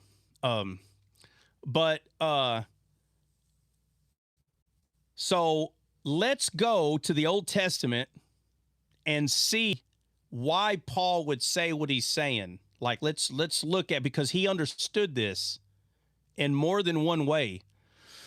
So when Eve, and this is hard for some people to see, and that's fine. Everybody, you'll get there at your own time, all right? Seed time and harvest. But Eve was told a lie from Satan, and she believed the lie.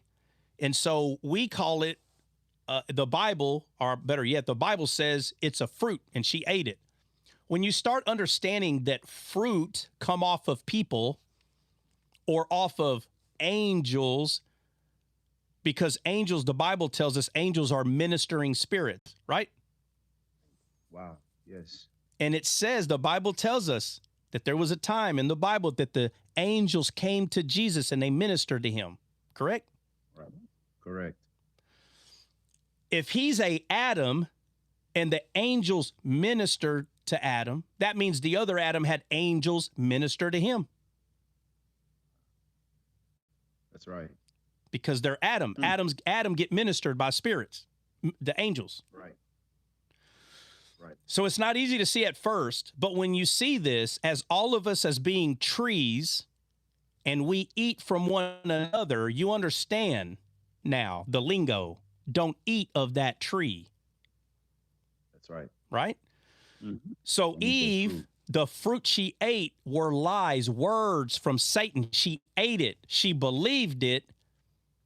She didn't hand the word over to Adam like this. She spoke it, and Adam ate. He believed. So don't you think that Eve knew not to listen to that tree? She knew. So she should have listened to her head, which is Adam, and not have ate from that tree. Right? But instead of listening to her head, she listened and she prophesied something that was not from God to Adam. Because she did it with her head uncovered. Wow. Another example, Sarah and Abraham. The three men come and they visit and they say, "Where's Sarah, your wife? She's inside. We'll tell her around this time next year she's going to have a baby." And Sarah laughs. A short time goes by and Sarah says to Abraham, "Hey, the Lord has withstood me from having a kid. So go have a kid with Hagar." Is that what God said? No. No. But she said, God is doing this. So she's prophesying. Wow. With her head uncovered. Her covering is Abraham.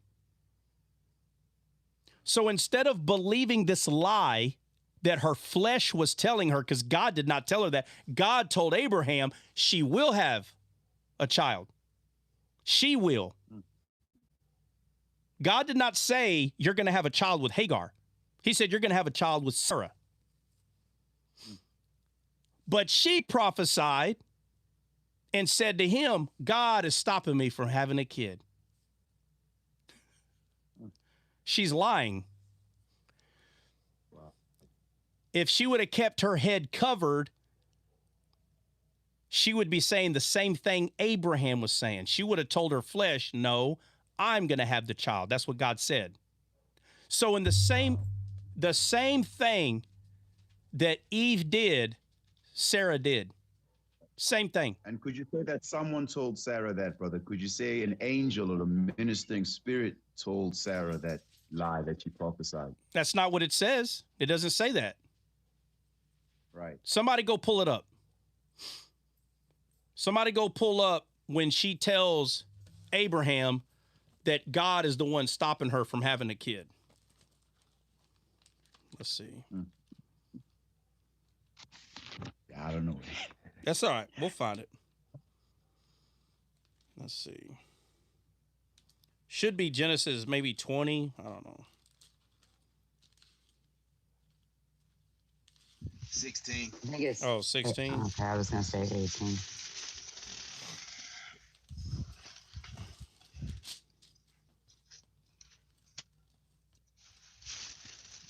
Right after he made the covenant with him in Genesis 15. Yeah, so Genesis 16:2. Somebody read that. Start reading from there. 16:2 or 18? 16:2. All right. And Sarai said unto Abram, Behold, now the Lord hath restrained me from bearing. I pray thee go unto thy maid. Sorry, I pray thee go unto thy maid. It may be that I may obtain children by her. And Abram hearkened to the voice of Sarai. Okay. So what did you stay there, Nina. Somebody go pull up when the three visitors came to Abram and told him Sarah would have a child. So, you stay where you're at, Nina. Somebody else go. I'm staying put. Ain't moving. Unless you can do both. I seem to be a little slow today. All right. Whoever. Somebody else. That's Genesis 18. Oh, man.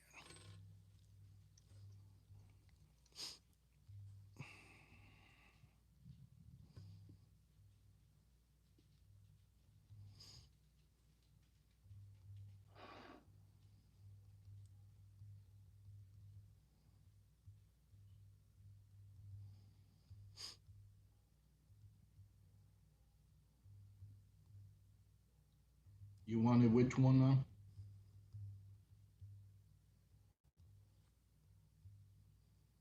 Genesis 17:15. I got it. And And God said unto Abraham, As for Sarah thy wife, thou shalt not call her name Sarah, or Sarai, whatever it's pronounced, but Sarah shall her name be. And I will bless her and give thee a son also of her, yea, I will bless her. And she shall be a mother of nations, king of people shall be of her. No. What do you want? 15? No. I want to know where the three men come visit Abram and tell him Sarah's going to have a child.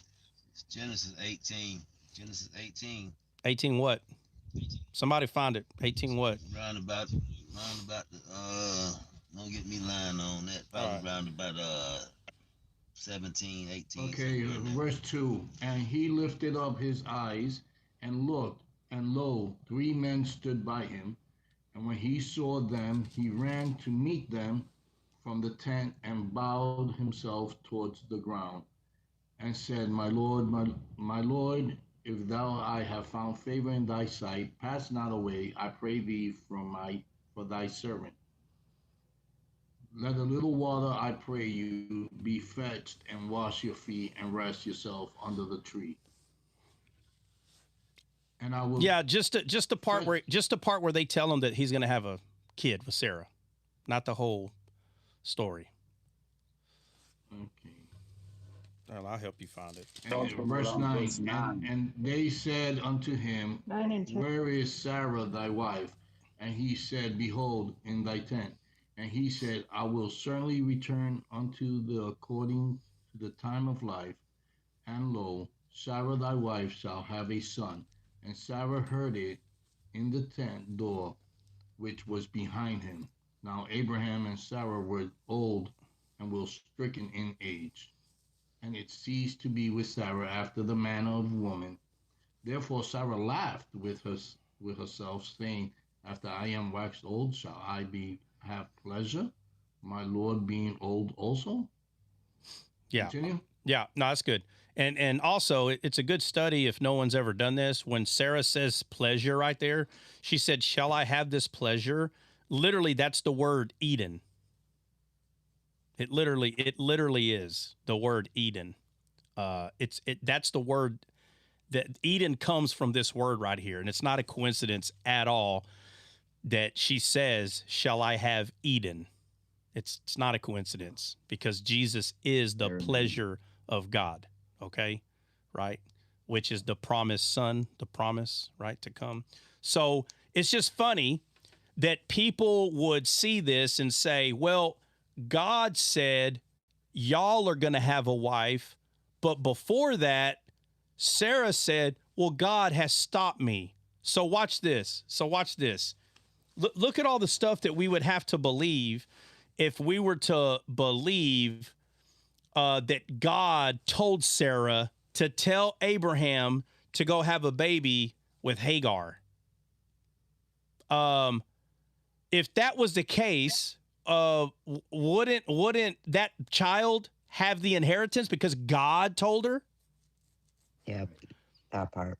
But wouldn't God have told Abraham? Again, this is Abraham. Ed. This is not a foolish man. This man already hears from God.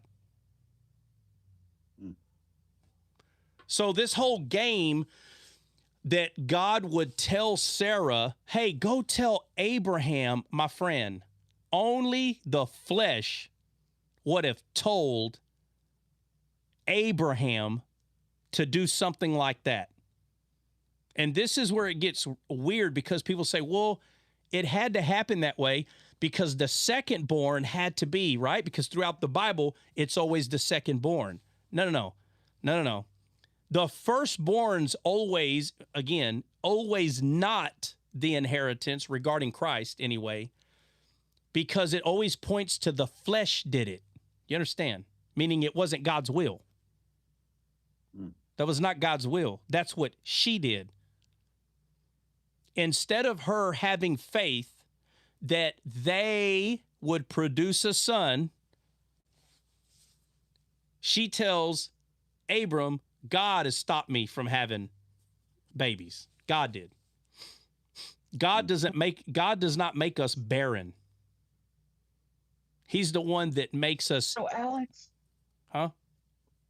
Alex wants to know, is Sarah the mother of all living or Eve? Is she the mother of all living? Or is Eve, is his question. Yeah, well, Eve is the one that, Eve, that name means mother of all living. That's what her name means.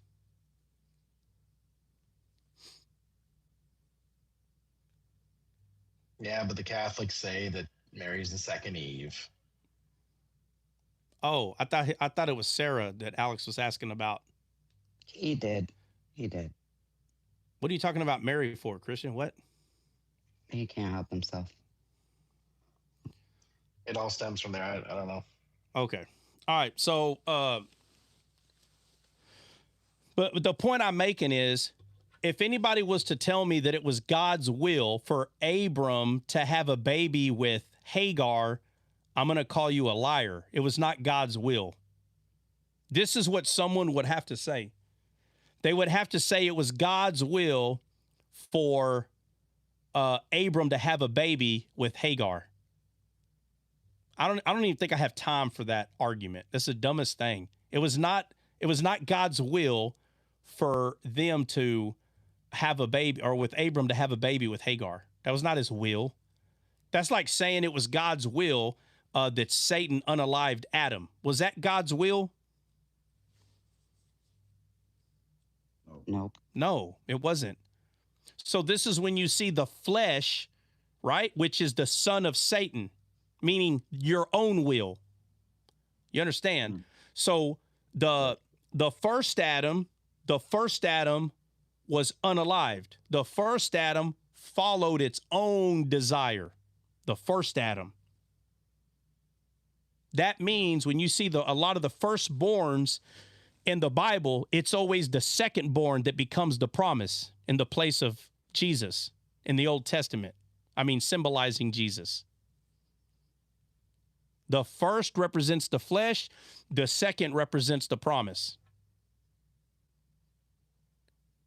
So it was never God's will for Abram to have a baby with Hagar. Never. Sarah and Abram did that in their flesh, meaning that was their will, not God's. So Sarah was supposed to remain covered by Abraham. It wasn't Abraham's idea, was it? Did Abraham tell Sarah, God told me that I need to go have a baby with Hagar? Did Abram tell Sarah that? No, it says Sarah. No, Sarah did. Abraham. And he hearkened unto her voice, and he shouldn't have, but he did. Which means she prophesied without her head covered.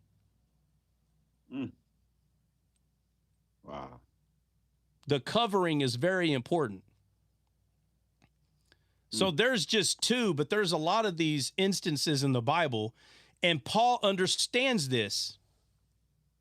So now we go to 1 Corinthians 11, because Paul was the first descaled Gentile. It just seems, brother, also a lot of these, you could say, advice he's given is about order in the church, you know? Yeah, of course, but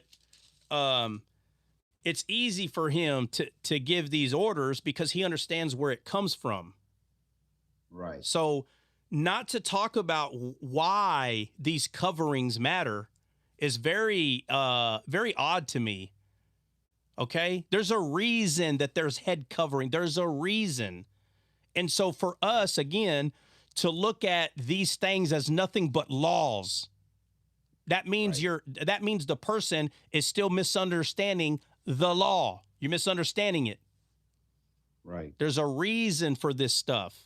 You tell someone, why should I obey the law? Well, because it's not good to be bad. That's not a good reason. That's not a good reason. That's common sense. Everybody knows it's not good to be bad. Oh, my God. An atheist knows that. That's right. God, dog, man, you ain't got the Spirit of God. You don't want to know why? You don't want to know why? It's weird, bro. It's so weird, okay? But those who have the Spirit of God, even if they miss it a little bit, eventually they'll get all of it. It's okay. God doesn't, you know, fall off his throne because you got 85% of it right and you missed this little. It's okay. The blank will get filled in. It's no big deal. But in verse 5 says, but every woman that prayeth or prophesieth with her head uncovered, like Eve and Sarah did, okay, dishonoreth their head, meaning they dishonor their man, not their physical head. Right. They don't dishonor their head. So you start prophesying and you're not on the same page with your husband. Wow. This is why in Islam and all these other religions, because they don't understand this stuff properly, they just see it as rules. And if they have their head covered, you'll see men with a rock hit it and they'll dishonor their head. That's how stupid they are. Crazy. They think everything's about the physical head. So by wearing something over their head, this is one of the things that women would do. It was showing that they're honoring their husband, that they're going to listen to him. It was physical rules they obeyed, but it was symbolizing what I'm telling you. Yeah, that they are not going to say something regarding God unless their man is involved. Wow. That's the purpose of that, is what it means. So it says, but every woman that prayeth prophesieth uncovered dishonors her head, for this is even all one as if she were shaven. Watch. Now he's going to say, well, you might as well not even have hair. Says, for if the woman be not covered. Now he's talking physical, but it's coming from somewhere. That's why I went to the Old Testament. For if a woman be not covered, let her also be shorn. Might as well just cut your hair off. Right. Says, but if it be a shame for a woman to be shorn or shaven, let her be covered. Okay. For a man indeed ought not to cover his head, for as much as he is the image and glory of God. Meaning that our first covering is God. That's right. That's our first covering. So it says, but the woman is the glory of the man.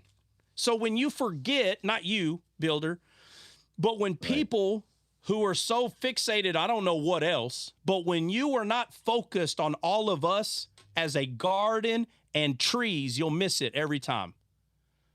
But if you can always put in your mind that we are all a garden and we are all alive and we are all trees, then that means you will remind yourself that Jesus is the vine, we are the branches. Amen. So us, the branch, glorifies the vine. Amen. And the fruit that comes off the branch, right? Eve came out from the inside of Adam. Amen. How does a fruit hang from a branch? It comes from within the branch. Right. Wow. So the glory of the branch is the fruit, and the fruit is the glory of the whole tree. But without the branch, there could be no fruit. Wow. Brother, could you say, just touching back on what we spoke about, like the parallel between a woman and the God, and like every time a tree grows from the earth is giving birth. Could you say that? Like, yeah. If you were to no, talk you can, about yeah. it in that way? Yeah, you can say that. Of course you can. Of course, it's just the difference the tree is comes out of the earth. Yeah, the tree comes out of the difference is this is corruptible. Right. It's temporal. It's temporal. And in God's world, it's eternal. Wow. It doesn't die. But it's the same thing, right? On earth as it is in heaven. So Amen. Says, 7, for a man indeed ought not to cover his head, for as much as he is the image, he is the direct image of God, which means Jesus is our covering, and that is spiritual. We don't have to have anything physical, but because the man has fallen, the woman has fallen, and she has to physically cover her head, meaning that she's honoring her man. But that is not talking about the way like Islam, the way Islam. The hijabs and all of that. Yeah, no, but listen, there's nothing wrong with wearing that. But they think, they believe, and I've heard people argue. I've had Islamic believers argue with me and tell me that's not why we wear it. Yeah, I get it, but I'm telling you, this is why this is the way it is. But because you don't know Jesus, you don't know God, which means you make your woman wear it because you think it's to honor you. Not understanding that the woman is the glory of the man is the glory of God. So her wearing that is doing nothing but saying that she honors the man's word. But this is all referring to God, bro. They have taken this and they've made it the world. So you go to one of their houses, let's say 911 was dialed, okay? An officer goes to their house and the woman humbles herself and let the man, that's not what that means. That's not what that covering means. The covering don't mean that, but that's what they've turned it into. And there's other cultures, Nigeria, there's other cultures that they have taken this idea that the woman is supposed to honor the man, like in the sense that there's this inferiority happening. And it's a lie. That's not what any of this means. All it means is in the Bible, when you see a woman speaking for God to the man, and she knows that God is already talking to the man, instead of her honoring that God already talks to this man, she's going to go tell the man that God said something. This is prophesying with your head not covered. Dishonoring the order. Dishonoring the order, yeah. So what she's supposed to be doing is asking her man, what has God said? So in this world, you know, I get it. Trust me, I get it. So like the man and woman is going to go buy a house. And the woman says, hey, what has God said? What should we do? Oh, okay, well, we're going to buy that house. And this is the reason. This is the reason that we're going to do it. Now, if the man is not good with numbers and the woman happens to be good with numbers, she's not dishonoring him by saying, honey, 4 + 4 is 8, not 12. That's not dishonoring the man. Right. Truth is never dishonoring. And this covering the head thing has gotten to a point that even if the woman is telling the truth, the man can disagree with her. And when you do that, you have become a foolish man. And now the order of the covering, the man doesn't even understand, which means that man doesn't know God. Right. Because a man that knows God is not going to disagree with truth. That's right. He's going to say to her, oh, wait a minute, you're right. Help meet, right? Help meet. So that means that together, 2 heads are better than one. That's what that means. 2 heads are better than one.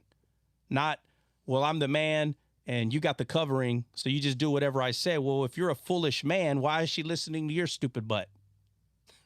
Yeah. If you're not covered by God, which means you're covering your own head.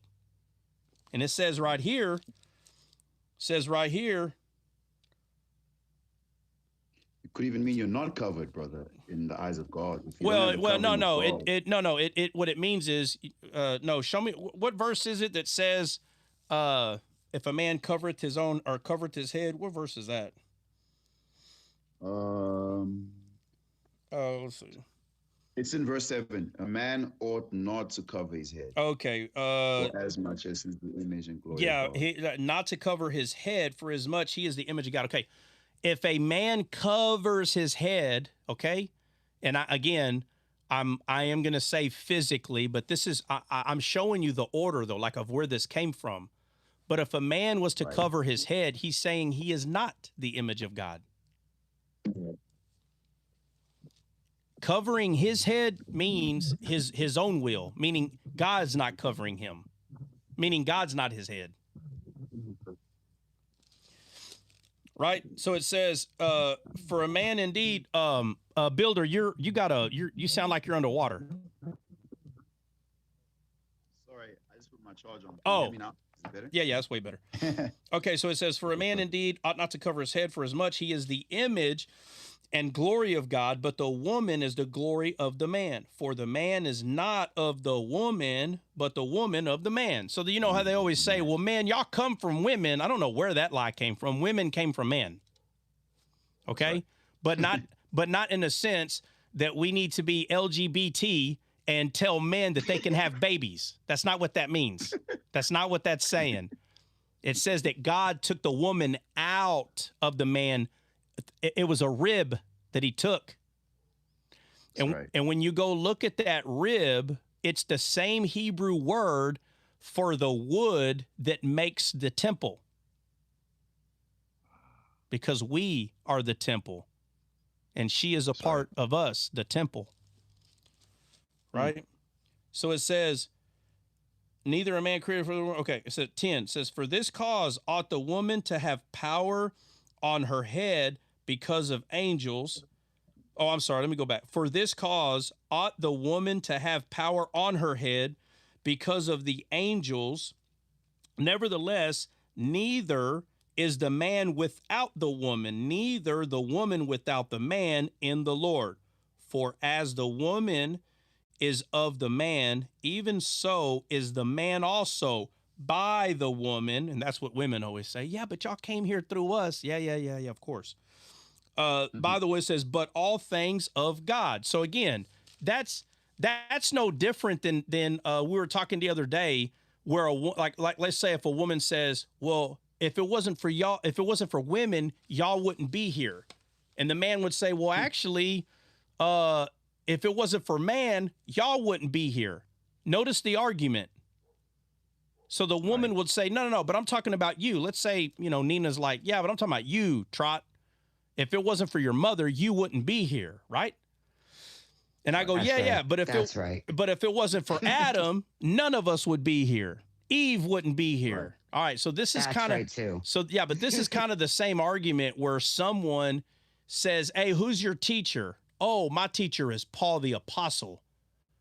"Oh, well, I'm from Apollos. Apollos is awesome." "Yeah, but I'm from Paul." And Paul initiated this whole descaled thing. He was the first descaled Gentile. Paul was. And you're from Apollos. I'm from Paul. So first of all, there ain't nothing wrong with saying, "Oh, Paul's I was going to say Paul's descaling me. Paul's discipling me." And someone's like, "Oh yeah, Apollos is discipling me." Oh, cool. There ain't nothing wrong with that. But when you think that somehow you're better or you're getting the best information, and look, in some cases, I understand that could be true. I understand. It's like, oh, well, I'm doing it from the man himself. I get it. But what Paul is saying, this attitude about bragging who is discipling you, he said, it's God that gives the increase. What are y'all talking about? What do you mean? Right. There's nothing wrong with saying, hey, who's teaching you? Oh, Paul's teaching me. Oh, that's awesome, dude. He's an awesome teacher. That's it. That's as far as that needs to go. But when you're like, oh, Paul is, who's teaching you? Oh, Apollos. Well, Paul taught Apollo. I mean, the motive behind it. Okay. But again, there's nothing wrong with truth. So if someone's telling you the truth, that doesn't mean they're bragging either. It's weird, real finicky how people can be. If you tell them the truth, they can say, oh, you're bragging. Bro, calm down. Calm down. Telling the truth doesn't automatically mean bragging. Okay. So, if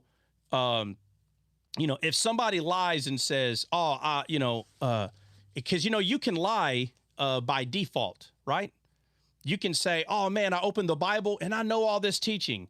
And let's say Amazing or Nina is the one that taught this person all this stuff. And they go, oh man, I was just reading the Bible and it just came to me. And you say, wait a minute, bro, Amazing or Nina taught you that. No, man, don't be, hey, bro, I don't give glory to man. I give glory to God. You see how they're lying because Amazing and Nina did teach them. Right. So now it's okay to lie? But they think they get away with it by saying, well, that's honoring men. No, you're not running away from honoring men. You don't want to be honest about who taught you. You want everyone to think you figured it out. You see? It's a lie. Right. Still a lie. Right. So when Paul is saying the whole man brought woman into this world, and in the same way, women are bringing the man into this world, he's saying all of it is of God. So right. if people are bragging about who taught them, like if their teacher is better or whatever, it's God that gives the increase. So if a person goes to, Bucktooth Belly, for level 1 and 2, and then he goes to Triple Tooth Susie over there for level 4 and 5, it's not about bragging because God is the one moving them along because the water that's being planted. I mean, the water that's being poured on the seed so the plant can grow. So it's God that's giving the increase. God is doing it. And we all know that. And that is what's important. So in the same way, Paul sees the arguing about who the teacher is the same way right here. The man is not greater. The woman is not greater. Even though it's true, woman came from the man. Now here in this world, men are coming from the women, right? Because it's backwards, right? It's supposed to be from the man, but in this fallen world, women, it's backwards, right? Just kidding. Right. Pause. Yeah. But what Paul is saying is all of it is of God. So these arguments are ridiculous. But in this part right here, let me see. But all things of God, 13 says, judge in yourselves, is it calmly that a woman pray unto God uncovered? Doth not even nature itself teach you that if a man have long hair, it is a shame unto him? If a man have long hair, it's a shame unto him. It says, but if a woman have long hair, it is a glory to her. It is, because she is the end of the glory.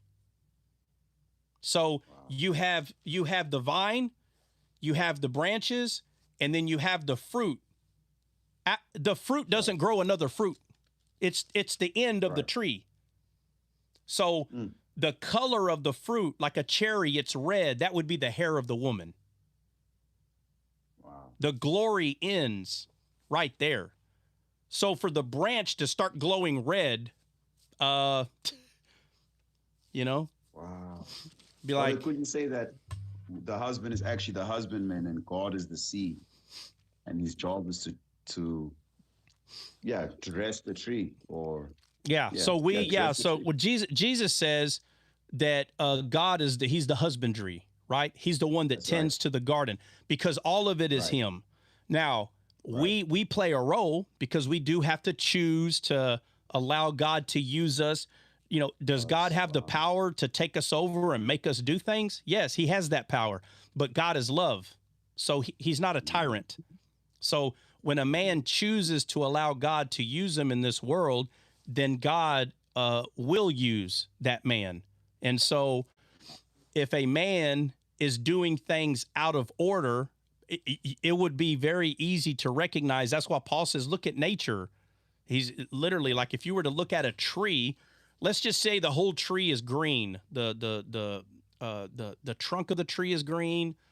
The branch is green. The leaves are green. But let's say the fruit is red or yellow in that tree, meaning it's not normal for those branches to be red or yellow. But if we saw that the branch was red or yellow and the fruit were green, we would know something's wrong with that branch. Right. Like you would know, like, wait a minute, the branch is not the glory.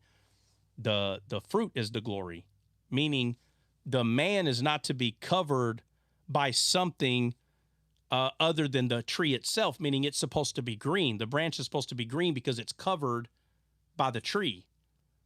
And when the fruit comes, there's no further covering but the man itself, which means the fruit is the end of the process, which would be the woman, and therefore her hair would be her covering because it'd be the glory of herself. But I mean, I'm sorry. You could see what kind of husbandman. You could see what kind of husbandman, or you could see the order based off of the woman or the wife. Like you could see whether or not the order of God is present through the wife. Right. If okay. Yeah. I see. Yeah. So again, I'm using trees, and the reason why I keep using trees to explain this stuff is because too many people do not. Everybody has used so many other ways to explain this, but from the very beginning, it was trees, always. And it's because all of us are trees. And you know, people say, well, spiritual trees, we're not physical trees. And it's like, bro, like, again, why do you have to say that? Well, because people could misunderstand. Oh, my God. Listen, my sheep know my voice. It is not up to me to know who's misunderstanding. That's not up to me. It's so dumb when people take responsibility of people misunderstanding what you're saying. That's their. If you are misunderstanding what someone is saying, that's nobody's fault but your own. Because what you would have to say is, if there was 100 people, you would have to say 99 are misunderstanding you and one is not. Then I would say, okay, maybe we do need to change. But if at least half or more, 80% are understanding what you're saying and 20% are misunderstanding, you're not saying it wrong. Right. You can't, listen, in a school setting or teaching setting, you're not going to please everybody, period. You know, a teacher at school, if all her students are doing very well and there's one or two that is failing, we're going to lie and say the teacher's doing poorly because one or two kids aren't getting it? Absolutely not. No. So either those kids have a learning disability, or they're sleeping in class, or, you know, not paying attention.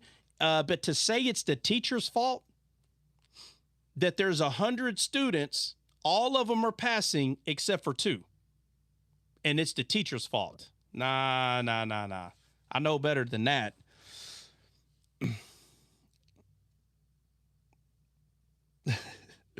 That one guy said, you read them? Yeah, I saw it. I thought I might be a physical tree. He goes, man, I'm glad you clarified that for a minute there. I thought it was a physical tree. Right. I mean, like, the fact that you would have to explain, bro, I don't mean a physical tree. The fact that someone's like, well, you said we're trees. Like, oh, my God, I'm dealing with I'm dealing with someone that's on the spectrum here. Okay. You know, and again, we live in a fallen world, man. So there's going to be people that are just, they don't get exactly what you're saying. But this whole pointing the finger thing, oh man, dude, grow the heck up, dude. Like, no, I don't have enough time to tell everybody, give me your number, I'm going to call you. I need to talk to your parents, even though you're an adult, to make sure you're not on the spectrum. I don't got time to do that. Okay. If you're on the spectrum, you need to quickly get with a family member that understands that and have them come watch this with you so they can it to you later. All right. And if you think I'm making fun of you, I got people in my family that has some in them, and I love them to death. All right. But it's not about pointing the finger and making fun, but quit being a victim. Listen, you are a victim to what Satan did to this world. It's not someone else's fault here. Okay. It's Satan's fault. It ain't my fault. It ain't God's fault. It's Satan's fault. And you're like, well, yeah, but you're a teacher. You know what? How about you show me some grace? You can't do that, Ken. You see that? Very quickly, you want to be the one to point the finger, but you don't know how to show grace. If you did something that was imperfect, you would want everyone to show you grace, but when you see or hear someone do something that you see is not perfect, you don't give them grace. My friend, you need God. You need to be saved. Whoever you are, that you feel as though that no one deserves you giving them grace or mercy, my friend, you need the gospel. You need to be saved. Something's truly wrong with you because you're not supposed to hold everyone accountable. So now you hold everyone accountable to perfection when at the same time you're not perfect. It's not okay, man. It's not okay. Man. Right? So, all right, guys, it is 12 o'clock. I got to go. Anybody got anything before we go? Anybody? I'm gonna be back tomorrow, brother. I want to finish this, bro. Thank you so much for having me. Absolutely. I knew I'd get one of these crazies. Now, look at this. Look, I fall for it every time. Show him grace as he talks down on people on the spectrum. Yeah, I thank you for actually coming into the room and showing yourself. Y'all be careful around this joker right here. Sand water. Be careful with this person right here. Because you just did the same thing I did. Thank you for proving me right. So you're not going to show, you're not going to show me no grace? You're not going to show me no grace? Right? Right? 'Cause you're claiming I did something wrong. So isn't grace forgiving someone who don't deserve it? Isn't that what grace is? Forgiving someone who don't. So you're saying you only forgive people who deserve it? That's not grace, right? I only forgive you if you deserve it. I don't know. What would be an example of forgiving someone who deserves to be forgiven? No one deserves to be forgiven. That's the whole point. Lord have mercy. So everybody pray for sand of water. Everybody pray for that person so they can understand what grace is, for God's sakes. Jeez. All right, guys, we are out of here. Unless anybody else got anything. Say it now or forever hold your peace. Nope. All right. I think Alex, you don't? I thought Alex. Alex, you got something? Yeah, but I don't want to hold you back, bro. If you have to leave. Well, what is it? It's about what you were talking about with Sarah in Genesis 18. Okay. I was looking for the verse, but you said something like she's the mother of faith or something. I don't remember calling her the mother of anything.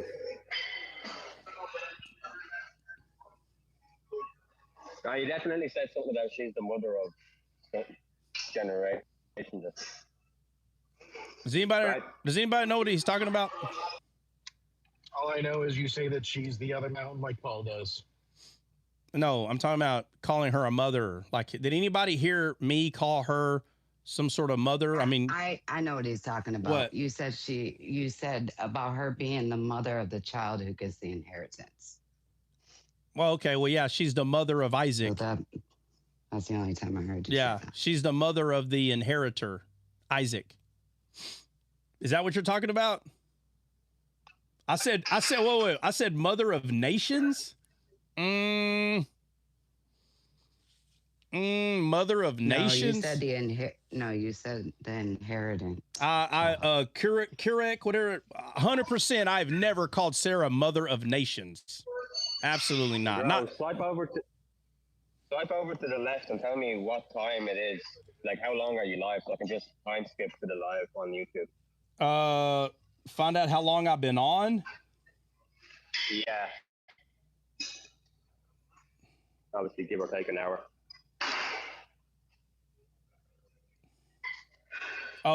3 hours and 38 minutes. Okay, no worries. Because I'll look back and I'll come back tomorrow about it. Yeah, are you saying you're going to go find it? Yeah. Go find it. Go find it so you can show me what you're talking about. Yeah, no worries. Thanks. Yeah, absolutely. Oh man, what'd I do? You have an elevator. I don't know if you want it. No, that's fine. Yeah. I'll bring them up. All right. Nice guy. What's up? Hey, I just need 10 seconds and you can drop me. I just came to say, y'all, people of God, Hassan, Ali, and Muhammad ain't gonna beat Todd, Cedric, and Julio when it go down. God bless America. Jesus is Lord. Glory to the Lamb of God. World without end. All right. Mr. Nice Guy, you changed your picture. He just wanted to say glory to God, and Jesus is the man. Yeah. All right, guys, we're out. We will see y'all tomorrow. God bless.